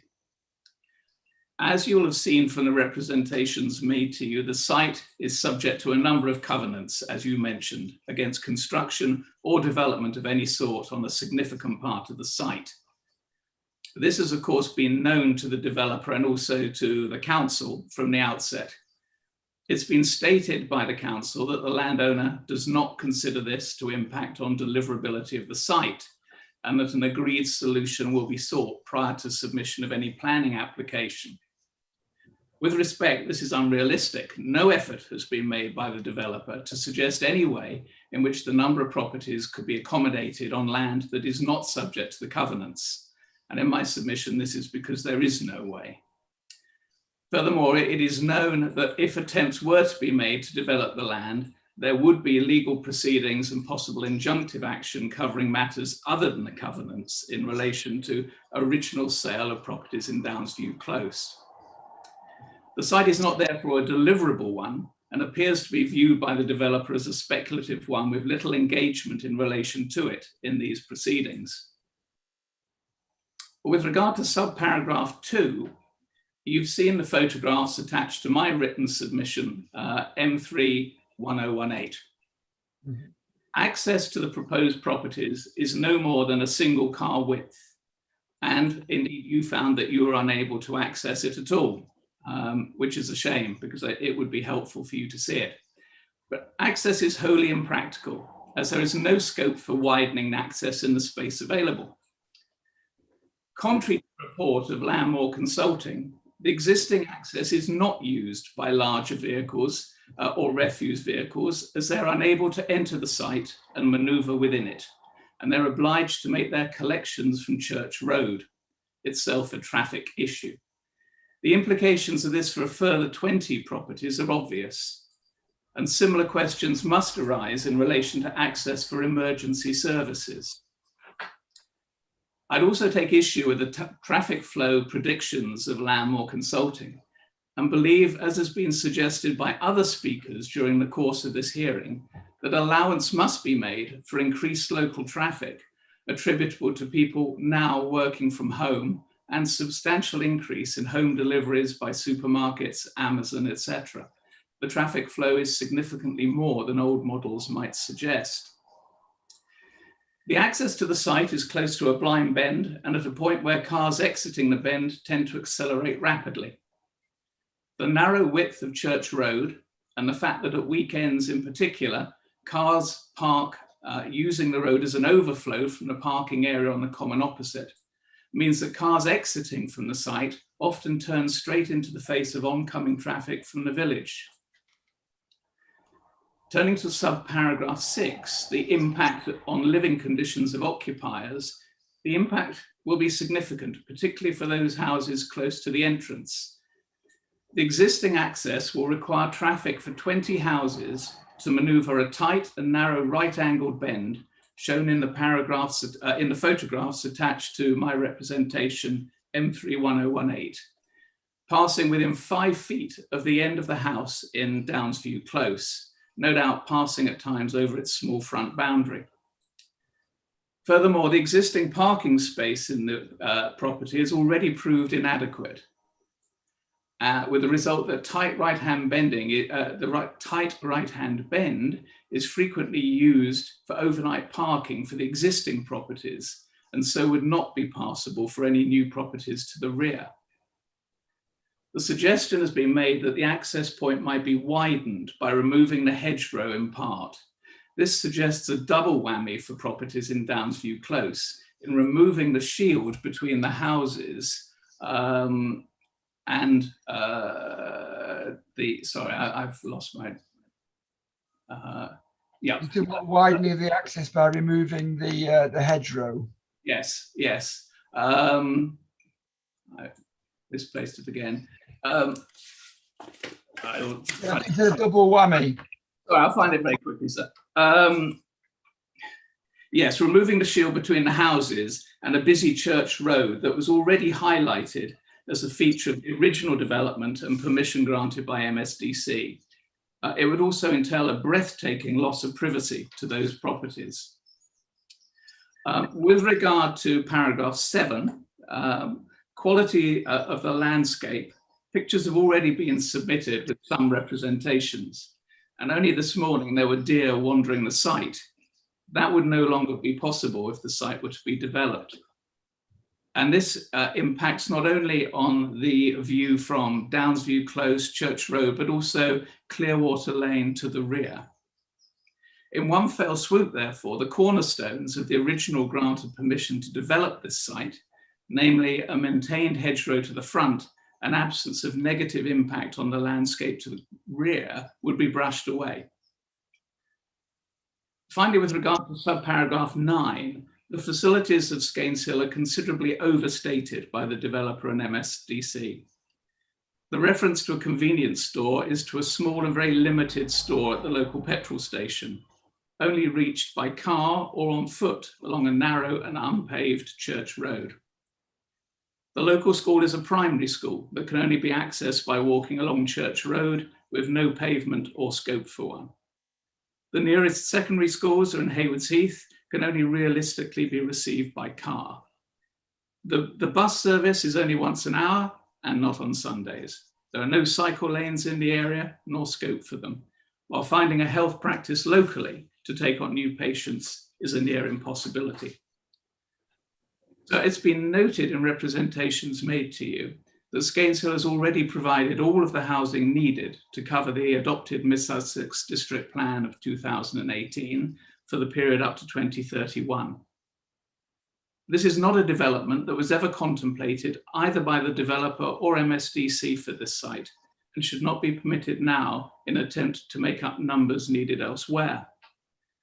Finally, addressed to the council who viewing this presentation, I would comment that site 806 on the Shilar, a site in Cookfield, capable of accommodating 100 houses and in respect to which there has been no engagement by the council, despite being recommended as a site of potential development, is worthy of consideration by them. Thank you for the opportunity, sir. Just before you go, you mentioned a SHLA figure there. Can you give me the reference number again? 806.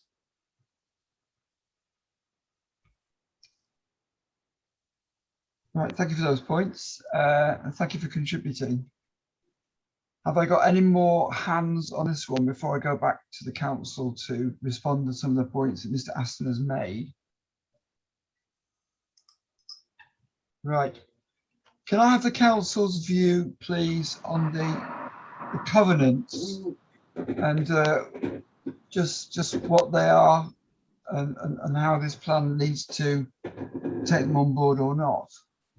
Yes, sir. I'll start off, and then I'm going to pass over to Natalie Sharp, who's the council officer who knows most about this site, and she can fill in on any details that I'm not entirely familiar with. So, first point, it is right that there are covenants affecting the site.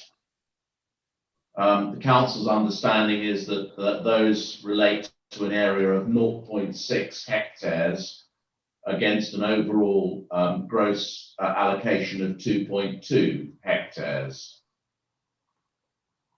The second point is that the allocation and the number of dwellings allocated takes that on board, and in particular, sir, you will know, see, the site is allocated for 20 dwellings on a site of some 1.6 hectares.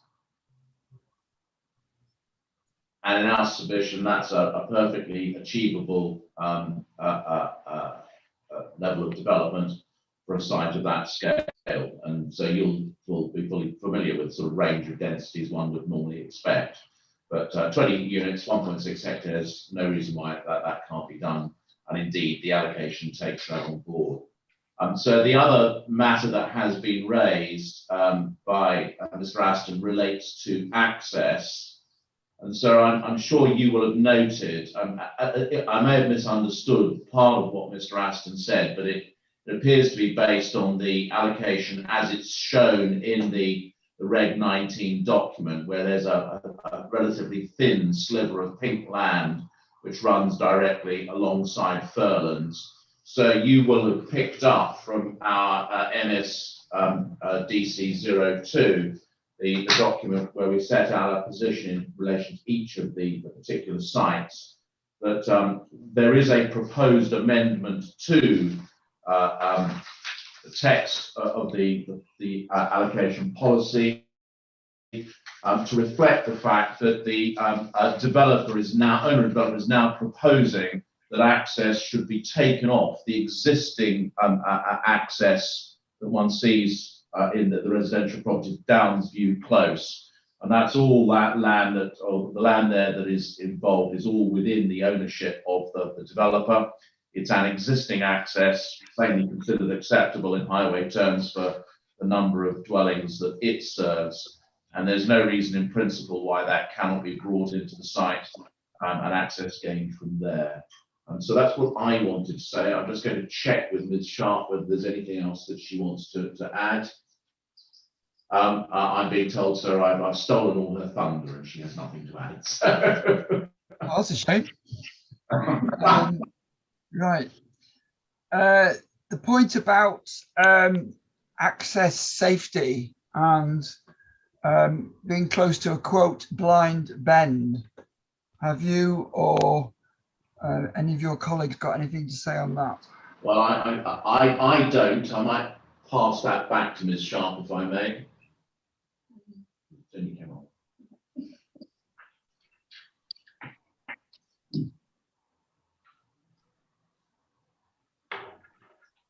Hello, can you hear me? Natalie Sharp, good morning. Hello. I would only really add that in the submission made by the proponent, Landmore Transport Statement, they found the access to be suitable. And I think with the development that's already there of 6 houses, Highways comments at the time were satisfied that access could be achieved, safe access could be achieved. And I also believe that the landlord statement said that the additional traffic expected from the development, at the time they were looking at 30 units, would be not considered material. I think it was an additional 15 trips at peak hours. But if there's anything more to add on that, I see David Churchill, who's representing the proponent, has got his hand up. Thank you for that, Natalie Sharp. David Churchill, do come in, please. Welcome to our proceedings.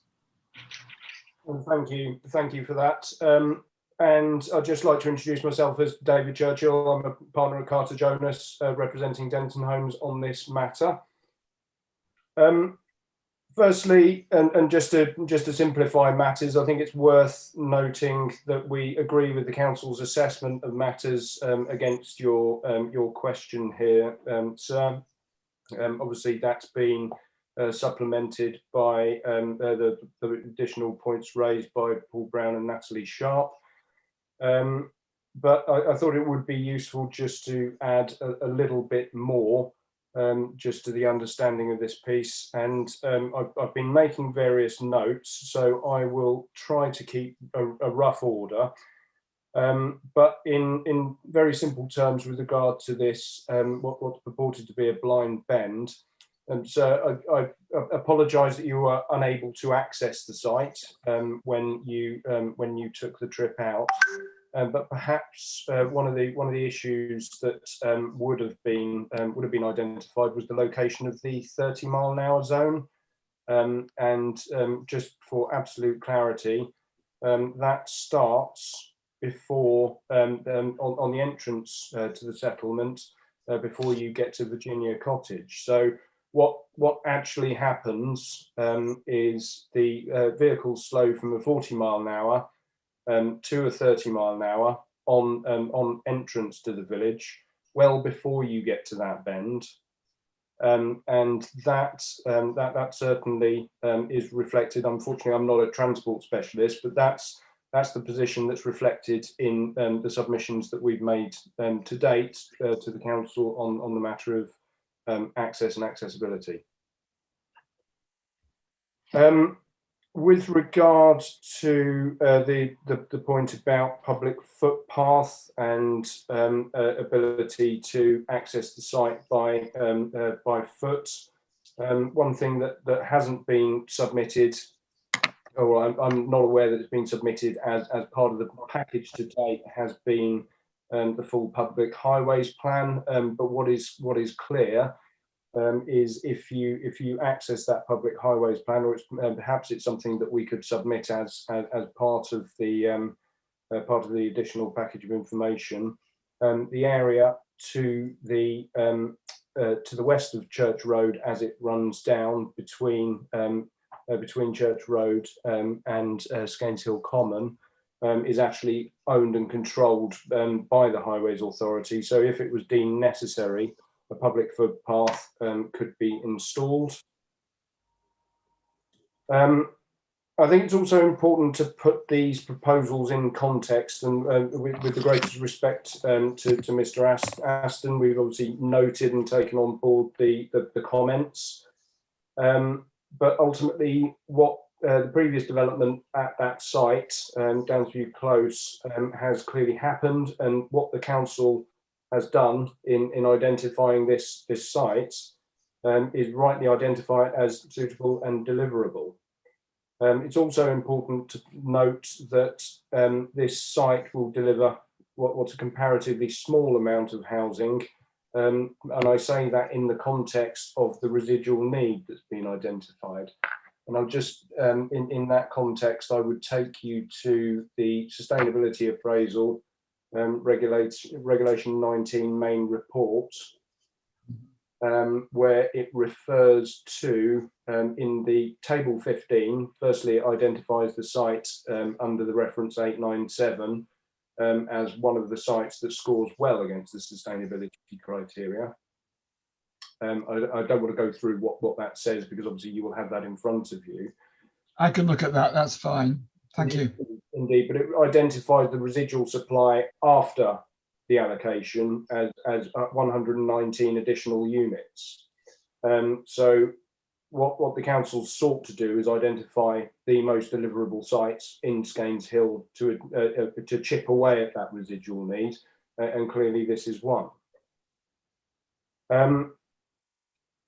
One other key point that I would like to make is the site has obviously been identified and supported by the parish council in its representations that you will have seen, and there are sufficient controls and measures contained within the wording of SA 31 to address many of the concerns that residents have raised, and clearly we would expect there to be a process of consultation and engagement throughout the process of pursuing a planning application. With regard to the site size and density, Paul Brown has already addressed this, and I'm grateful for that, but the point that we were hoping to make was the site size and density is clearly sufficient to accommodate the development, notwithstanding the covenant issues that have been talked about. But it's important just to reiterate that this density is not unusual in the area. It would achieve something that's consistent with the wider area. We've talked briefly about the covenant issues. The council is clearly aware of it, and Denton Homes are clearly aware of it. And just on a point of fact, it's less than a quarter of the site that's impacted by the covenant. It's an amenity covenant and nothing more than that. And clearly doesn't preclude the delivery of the allocation. You will already have seen that there was a proposed reduction from 30 units to 20. In truth, 30 could probably still be accommodated on there, but there is absolutely no issue whatsoever with the accommodation of 20 units. And the final kind of wrap-up point that I wanted to make in relation to the issues that you identified at the outset, in relation to minerals, as quite clearly, quite evidently, this is a comparatively small site. It would be neither practical nor viable to extract any minerals from the site. And the other significant matter is there have been no representations from statutory consultees objecting to the proposed allocation of the site.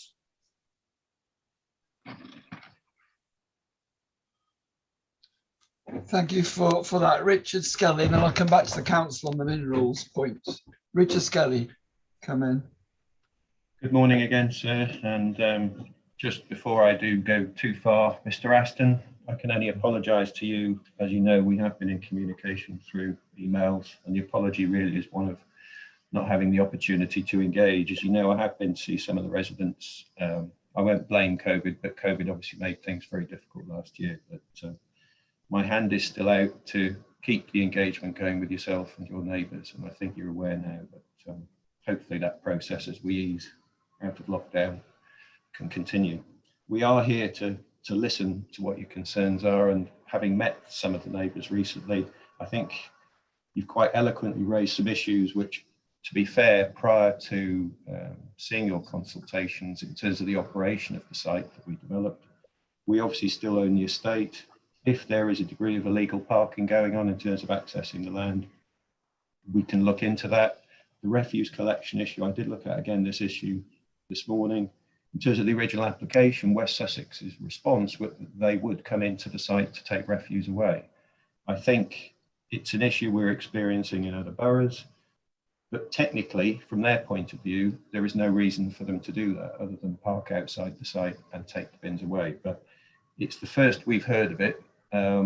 Certainly in the 5 or 6 years, we've had no complaints from any of the residents. There is satisfactory parking, and you have to remember that at the time of building the 6, we were probably limited to providing 12 parking spaces, I believe was the amount on the site. Anything more than that probably would have been supported by highways, nor indeed the planning. But as some of the reps have said today, things change. So we don't see any technical issues, but we do listen to what you say. There's a very understood sensitivity, forgive me, about hedgerow. We haven't at this stage proposed any widening of the access because it's not necessary. What we've tried to explain to your fellow residents is if needed and if guided by our highways consultant and West Sussex, we could change the geometry of the road within the site that might address some of the concerns that are being raised today. But it does not mean that the site is not capable. I mean, this is borne out by the recent planning applications where indeed with 3 units access to the site, there were no objections from West Sussex County Council. We had to provide additional turning within that development, and that of course would be the same with the allocated site. So I think, you know, there's no reason to worry about the hedgerow. It is an asset to the site. It's probably one of the reasons, sir, you couldn't see the site. There's no intention on our part to rip that down. It's part of the character of the area. Parking, I think some of the things that are mentioned, just looking at your list again, I think David's really tried to cover everything. We just reiterate that to try and explain why. I mean, we've obviously had an interest in the site from the beginning. As Mid Sussex will tell you, if we'd contemplated a scheme of this sort in 2014, 2015, it just was not. It was not even a possibility. So it's not a war of attrition. We're obviously very pleased to be in a position where we can bring a site like this forward for an allocation. But at the time that we built development that Mr. Ashton lives and enjoys in, you know, our aim is to create more homes like that. So that I know it's not good for Mr. Ashton, but we would like those views and that setting and that edge of village location to be enjoyed by others. So it's our intention, I think, as we've made clear in our reps, that, you know, this is a site we're very proud of, and there's no hesitation as soon as we're able to bring it forward. And we just hope that things that have been said today take away any doubts about deliverability. That's all I have to say at the moment, unless there are any questions. Just before I'll let you go, the footpath or lack of a footpath was obviously one of the things that is of concern to all the residents who've written in. Yeah. And David Churchill did offer a possible solution to that on land that's owned by public highways on the other side of Church Lane, is it? Church Road. I'm just wondering, what is your view? There's obviously a cost to that. How willing will you be to see that go in as a modification? If I were to allow this or to recommend that this becomes part of the plan, yeah, I think what's your view about a modification to the policy to, in fact, require that footpath to go in before anything was built? It's not a lack of desire on our part, sir. It's purely one of, as I think you've heard in some of the reps on other sites, even by the council, we don't want to offer something that we can't deliver. We know that the, forgive the word park, I'm not sure about the status, the common opposite, obviously is a very sensitive part of the site. Now, for us to engage with West Sussex, who've made no suggestions of any of this so far, by the way, you know, it would be something we would be keen to do, and it may not necessarily have to follow the whole of the road. But the problem that you've got, I think David's carefully flagged to you that at least it's in control of highways. But if they're not seeking it and there's resistance for other reasons, that's the danger in us sort of conceding to that. It's on our wish list, but it might not be something we could necessarily deliver. Excuse me, I mean, I suppose the point I'm trying to make is that at detailed application stage, or even at the pre-application stage, it's something that could be looked at and seen whether it would be deliverable. Because you've got probably 3 times, you're going to have 3 times the number of households if your scheme goes through than is there now. Yeah. So you're building up quite a head of steam or critical mass, whatever word you want to say, expression you want to use. To justify pedestrian movements or safe pedestrian movements along Church Road. Well, I'll probably, if you're happy, I'll just refer you back to David. I mean, at the end of the day, we rely on what our highways consultants say and what West Sussex County Council have said so far. Okay, well, that's helpful. Mr. Churchill, can you just come back on this for me? Yeah, no, indeed, and I hesitate to say it, but I suspect the answer is that Mid Sussex has already addressed the issue. When you look at the wording of the policy, and the policy it is clearly to investigate the access arrangements onto Church Road and make necessary safety improvements and provide safe and convenient routes for walking and cycling through the site to contribute towards sustainable transport infrastructure. The point about the highways plan was merely to confirm to you that this isn't something that is simply not possible to achieve. It's possible to achieve, but what is required is close working between the various parties in order to deliver a satisfactory solution. I agree. It's possible. You've heard clearly from Mr. Skelly that there's a desire to do this. You've also heard that Mr. Skelly is a responsible developer who cares about his former residents and clearly wants to achieve something better as a result of development. That will carry forward through the delivery of this allocation and through close working with the council. Thank you for that. I'm going to bring in Clive Aston again, who's patiently waited for a time, has heard what you gentlemen have said. Mr. Ashton, come in again. Aston, come in again. Thank you, sir. I struggle with the idea that the developer makes that what was not a possibility for development in 2014 is suddenly top of the list of possibilities and deliverable options now.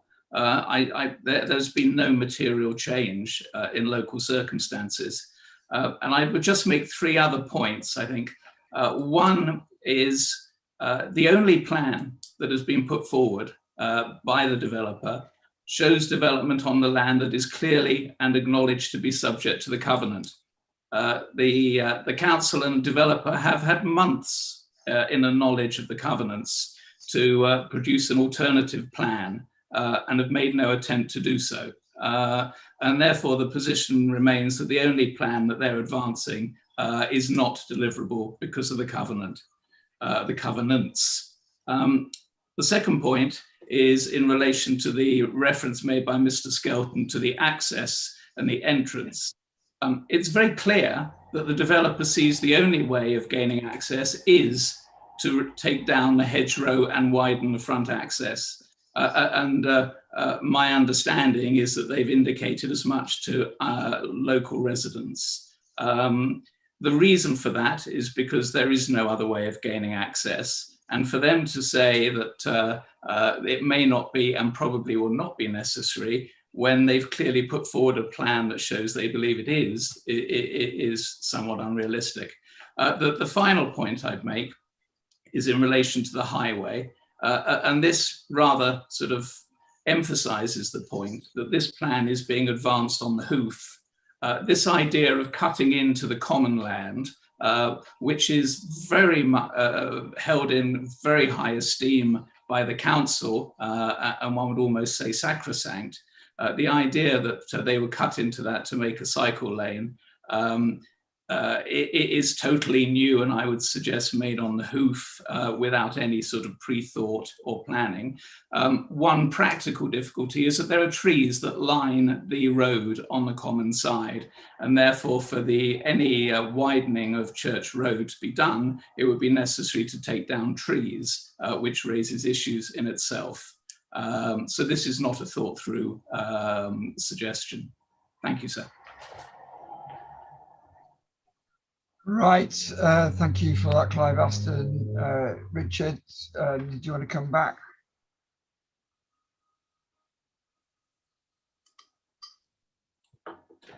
Sorry, I've realised I was muted. David would like to speak, if that's okay, sir. Yes. So Churchill. I do apologise. So many buttons to press and clumsy fingers by all accounts. Just picking up the points made by Mr. Aston. The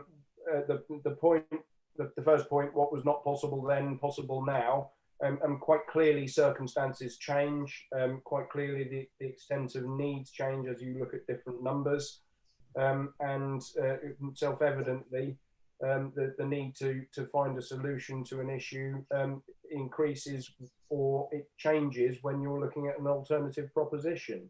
What we're looking at here is an alternative proposition to the site. We can't look back over our shoulders at what happened. What we're interested in with this allocation is what can be achieved now.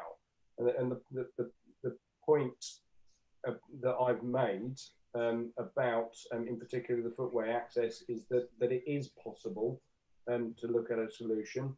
And quite clearly, there are a number of potential solutions to addressing foot access. And by no means are we suggesting cutting into common land. That's a misrepresentation of what was said. What was said was the highway boundary, the extent of the highway boundary extends beyond the existing tarmac. And I'm not suggesting we cut into the common land by any stretch of the imagination. And just turning briefly to the covenant and the plans that have been submitted to date, we all go through a process of understanding issues, constraints, opportunities through the planning process, and it's not unusual to produce feasibility plans that look at options for development. And to date, and I would say quite rightly, the exchange of plans and information with the council has been at the feasibility level. Denton Homes hasn't sought to go beyond feasibility in this stage of the process, but what quite clearly will happen once the allocation is secured is a far greater level of detail will be gone into in identifying plans sufficient to be submitted with a planning application. And as part of that process, on that journey to getting to a planning application, there will be a significant pre-application process that will be held with the council, and there will be a significant process of public engagement and consultation. And it's through that process plans and proposals are refined. But what is absolutely clear to us all, certainly from when I say us all, I mean the Denton Homes and the council, is that there's absolutely nothing that would preclude that 20 house scheme being brought forward on the land at a suitable and locally normal density.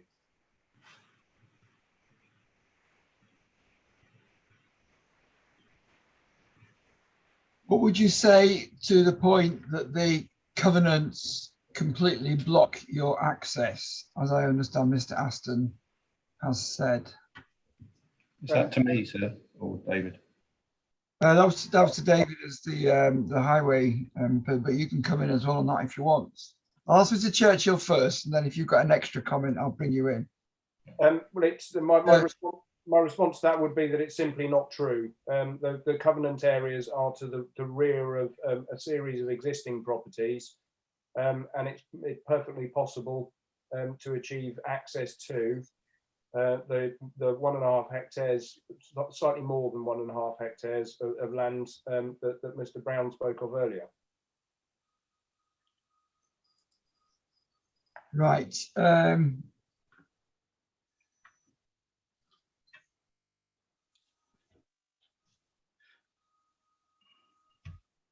Okay, Richard Scarlett, do you want to come back on that point?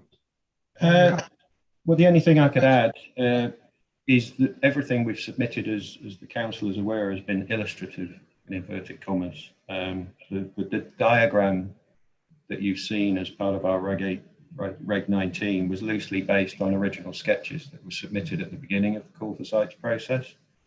And what I have shared, certainly with Mid Sussex, but it's not submittable yet because it's new material, is how those plans are evolving. We've carried out our ecological surveys last year. We've carried out basic LVIAs last year.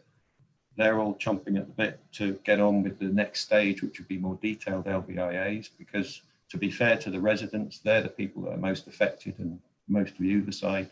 "Sir, I'm sorry that you couldn't get access, but once you get access, you realise that the only other views of the site are from 2 fields south of us via Clearwater Lane.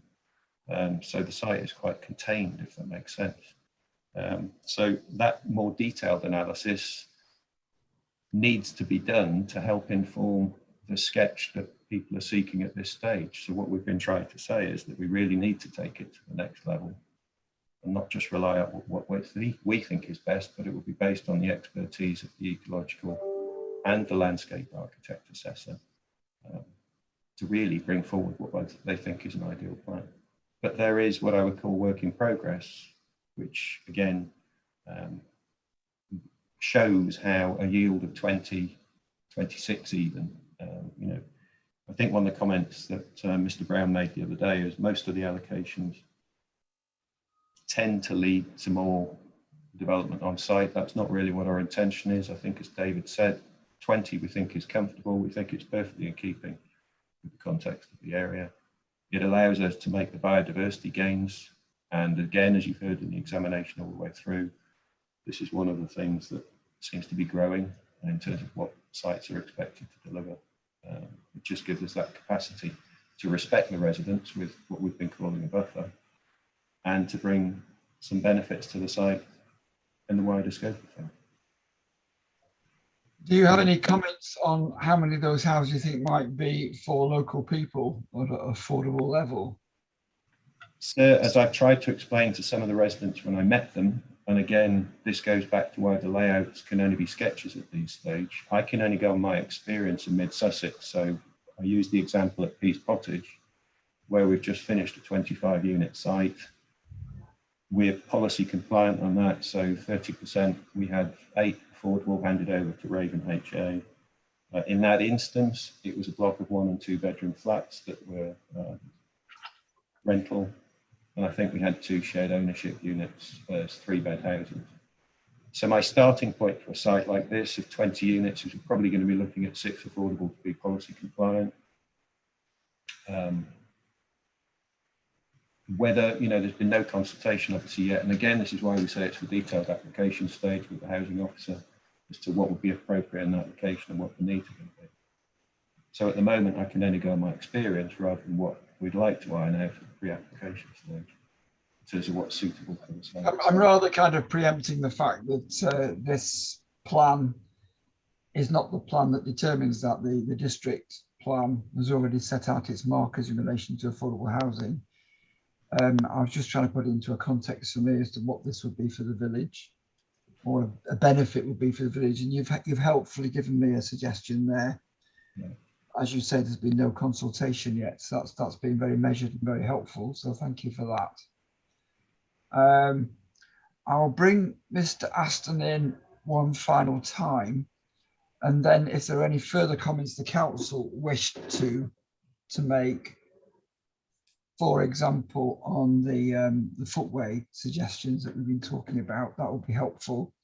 But Mr. Aston, come in for a final session on this if you'd like to. Thank you, sir. I would just correct what was a misapprehension on your part as to the effect of the covenants.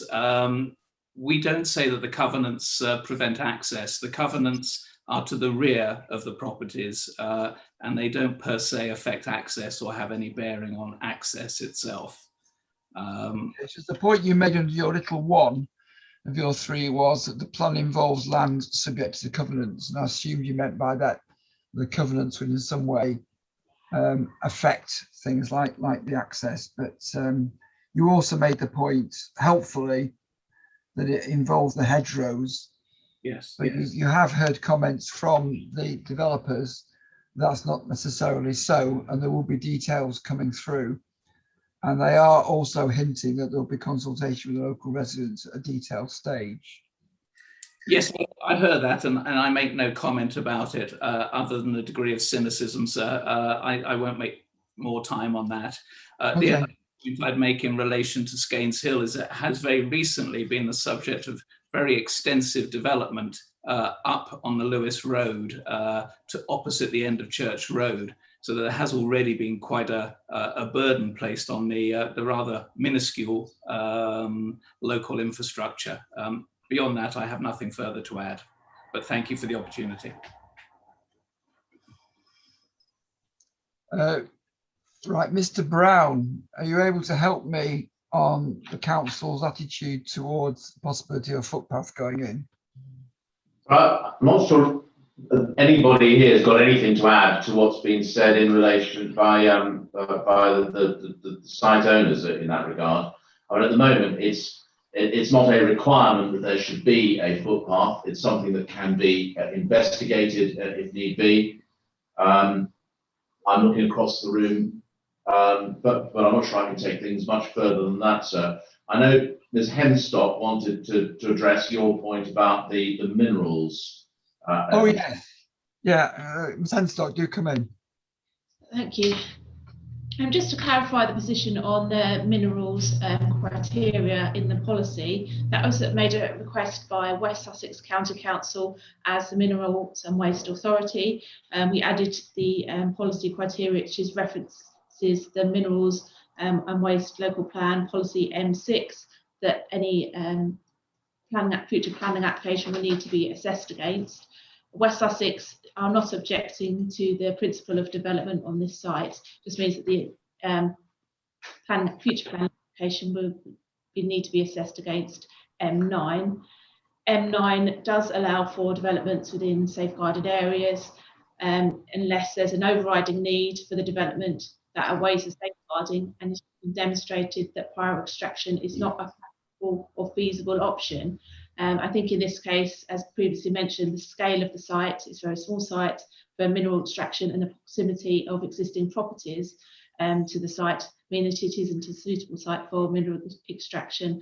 But just to confirm, there's no objection from the Minerals and Waste Authority to the allocation of this site. Thank you very much for that. I noticed, Mr. Aston, your hand is still up. Is that because you haven't taken it down, if that makes sense? Or was it up because you wanted to say a final point? No, it's up by mistake, sir. That's fine. That's fine. We all do that. Right. Let's just go on to SA 33 at Anstey Cross. Anstey Cross Garages, Cuckfield Road, Anstey. Is it Anstey or Anstey? Anstey. Right, I'll try and get into the local vernacular on some of these things. All right, Anstey. I know this is Ardingly as well, isn't it? I think. Okay. The points made there by the council that there's no conflict with national policies, previously developed land, no significant infrastructure considerations, no showstoppers, no impact on landscape quality or heritage assets. Turley for A2 Dominion, viability concerns, and that PDL, previously developed land, should not be seen as a silver bullet. Parker Dan for Fairfax acquisitions, that the allocation is sustainable and deliverable. Substantial weight should be given to the use of brownfield sites within settlements for new homes, as per paragraph 118 of the MPPF. That site SA 33 is centrally located within the village, and that redevelopment offers the opportunity to enhance the appearance of the site. That the transport technical notes, interestingly this one, and I think it's the only site in the whole of the district plan that can say this, advise that there's potential for the change of use to reduce the overall traffic generation from the site. As I don't think anyone else can say that. It's an interesting claim. That the allocation will provide sustainable development that can be delivered within the first 5 years. That paragraph 68 of the MPPF, as a number of participants have drawn my attention to, which states that small and medium-sized sites can make an important contribution to meeting the housing requirements of an area and are often built out relatively quickly. Denton Homes state the site is not considered to be sustainable. Andrew Black, again, the site is not considered to be a sustainable location and that fact overrides its PDL status. So those are the sites. Do we have anybody here from Parker Dam? We don't have Tondra Tom, I don't think, down on the list. Is there anything the council wants to say? I'm sorry? Good morning, sir. Sorry, yes, I'm from Parker Down, Mark Best, off of Fairfax. Hello, Mr. Best. As I say, you've got an interesting claim there that you're the only allocations I can see in the whole district that claims to actually reduce the amount of traffic. So you get at least one sustainability tick on that, if nothing else. Yeah, yes, sir. Well, I shall hope to persuade you that we can get a few others as well. Well, do carry on and try and persuade me. Okay, well, firstly, so just in response to those comments from other interested parties, can I direct your attention to paragraph 103? And what that broadly says is that you should develop largest allocations in the most sustainable settlements. Now, that's a principle that I agree with. But what you can see in paragraph 103 is it doesn't say comparatively less sustainable locations should have no development at all. And that's a situation we see here in the council's allocation, in that they've made a relatively modest allocation, which is in a less sustainable location, admittedly, but that's entirely within the spirit of paragraph 103.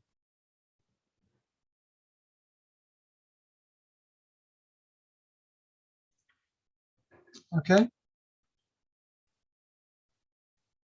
you any more points, or is that it? No, there is. It obviously is. Obviously, I've read your statement. So Yeah. I'm not asking you to read stuff word for word. No, it's obviously previously developed land, and certainly the applicant is, or the promoter is, committed to delivering it, and we hope to be given the opportunity to do so. So I'll leave it there for now, sir. And if may come back in response to anything that may be said, then I'd welcome that opportunity. Fine, right. Well, you may do after Andrew Black has spoken. So, Mr. Black, do take the stage. Thank you, sir. It's just a very small point, but just drawing your attention to the sustainability appraisal on the site options for Ansty.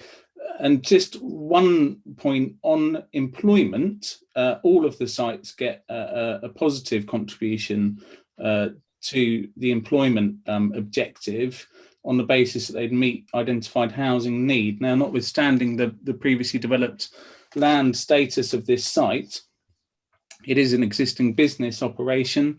Understand that would go as part of this, and that clearly hasn't been reflected in the scoring of the sustainability appraisal on this. And actually, if you did then add a negative or a neutral, it actually kind of would bring it back into a line with the other alternatives in Ansty that were all rejected. And it just goes back to that, there being no residual requirement in Ansty, this site being effectively selected and passing through because it was previously developed land. But I would just counteract that to say, has the loss of employment been taken into account?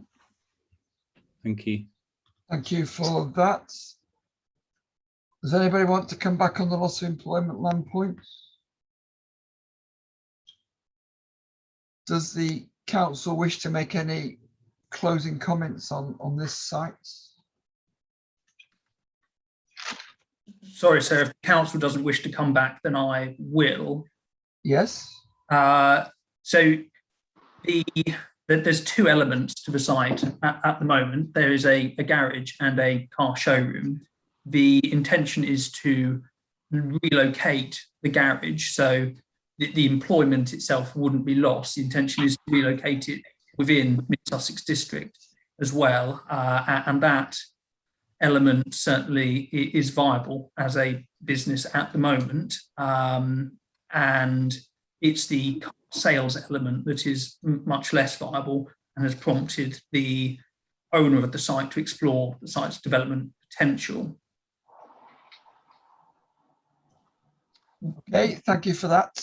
If there are no final comments from anybody, including the council.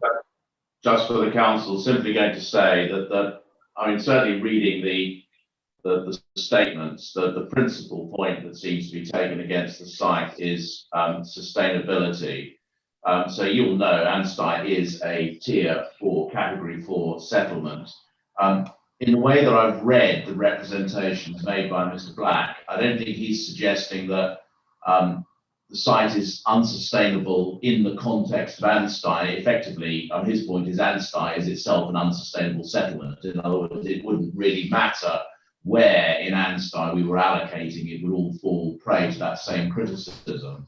And so if that's right, the short answer to it is that if you look at the table on page 37 of the plan that goes with DP6, I mean, it's an observation that will be true of all category 4 settlements potentially, but nonetheless, the plan does anticipate a modest level of growth in those. It's true that Anstey has already reached and exceeded the minimum requirement that was expected of it. But the point is that even Anstey was expected to contribute something towards overall housing need. And the point that Mr. Best makes, I think, is an entirely right one, is that this is a relatively modest level of growth. 12 dwellings, in the broader scheme of things, it's not a huge amount. It is entirely appropriate or proportionate to Anstey's place in the overall settlement hierarchy. Thank you. I will move on then to the last one for the agenda for today, which is SA27. I'll just get my notes out on that one. If you bear with me a minute. So land at St. Martin Close, Handcross, 35 dwellings. The council's view is that the house builder has an option on the site, aims to start development as soon as possible, access from St. Martin Close. Right, can I pronounce this one? No conflict with the Slowham, or is it Sluffham? How do you pronounce that? It's Slaffham. Slaffham. Yes. Okay, I'll do my best to remember that. The Slaffham neighbourhood plan. Thank you indeed for that.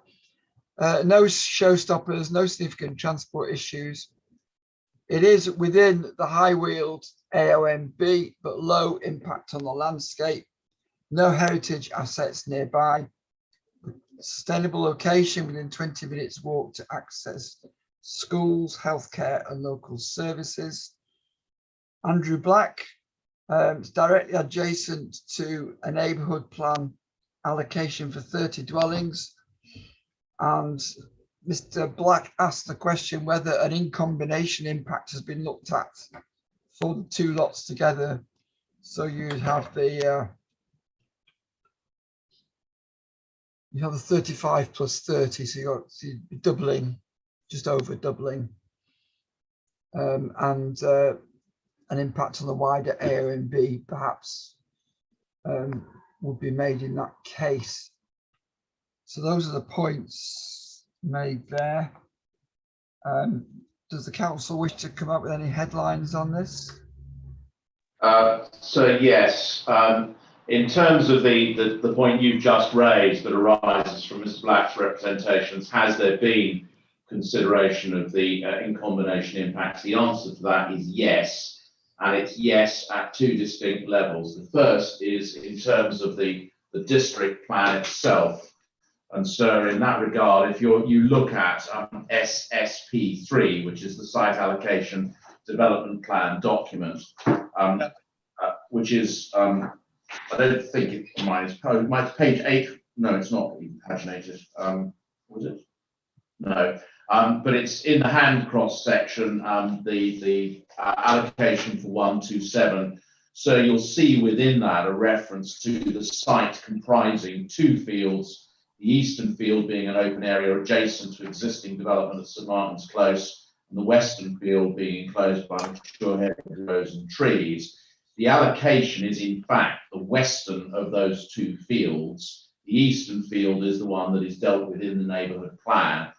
So the district plan itself, the assessment does take into account the impact of the release of the 2 fields together. That's within the context of the district plan. So the other is that this is also a matter that was looked at in the context of the neighbourhood plan. And so I'm not sure that you have the neighbourhood plan examiner's report, but if you don't, we can certainly provide it for you. But there, and so this is, I think, quite important, is that one of the issues that the neighbourhood plan examiner looked at was whether, if the allocation in that site was taken in combination with the council's proposals, the 2 things together would constitute major development in the AONB. And so you'll understand the importance of that. Obviously, important, there shouldn't be a sort of salami slicing where we say, well, because we're only looking at 30 houses on our site and the neighbourhood plan's only looking at 30 on theirs, or 35, and they're not individually not major development, but it might be if you put the 2 together. That issue was specifically addressed by the neighbourhood plan examiner, who clearly concluded that it would not be major development. And in doing that, the examiner has also considered the in-combination effects of the 2 sites. So I say this has been looked at on 2 separate occasions. On both occasions, the same conclusion has been reached. Thank you for your offer on that, Mr. Brown. I will take you up on it. If you can get that inspector's report to me, that will be very helpful. Thank you. Does anybody else want to make any comments on SA 27? Mr. Black, would you like to make any comments on it? No, so just to say grateful to Mr. Brown's explanation on that basis. So thank you. Okay. Okay, we finished for the sites that we had down for today.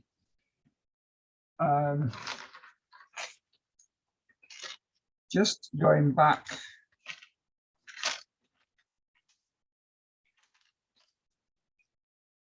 onto SA 31 and this issue of a potential or feasibility of a footpath. I would like something from the council or the county council regarding the feasibility of this, as to whether it's something which is implementable or something on policy terms would not be acceptable. Leave that with us. We'll discuss it with the county council and we'll come back to you with a note. Thank you very much for that. Right, so we've got a slightly less intensive week next week.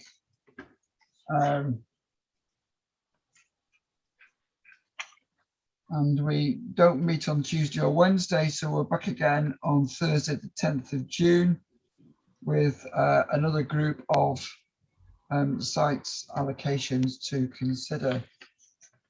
I don't know if there's anything else the council wish to draw my attention to, or anything else. So at the moment, in terms of things that you've asked for, or we have promised you, progress is well underway. So at the moment, I'm hopeful that we'll be able to meet the deadlines that we've indicated we would. If that changes, we'll let you know as soon as possible. But at the moment, things are looking quite positive in terms of being able to have much of the information you've asked for out to you early next week, or certainly by the start of the resumption of the examination. Thank you, Mr. Brown. That's very helpful. Are there any comments from other parties at this stage before we sign off for the weekend? Have a good weekend, sir. Yeah, well, that's it. All have a good weekend. Don't work too hard, he says, having asked you for work.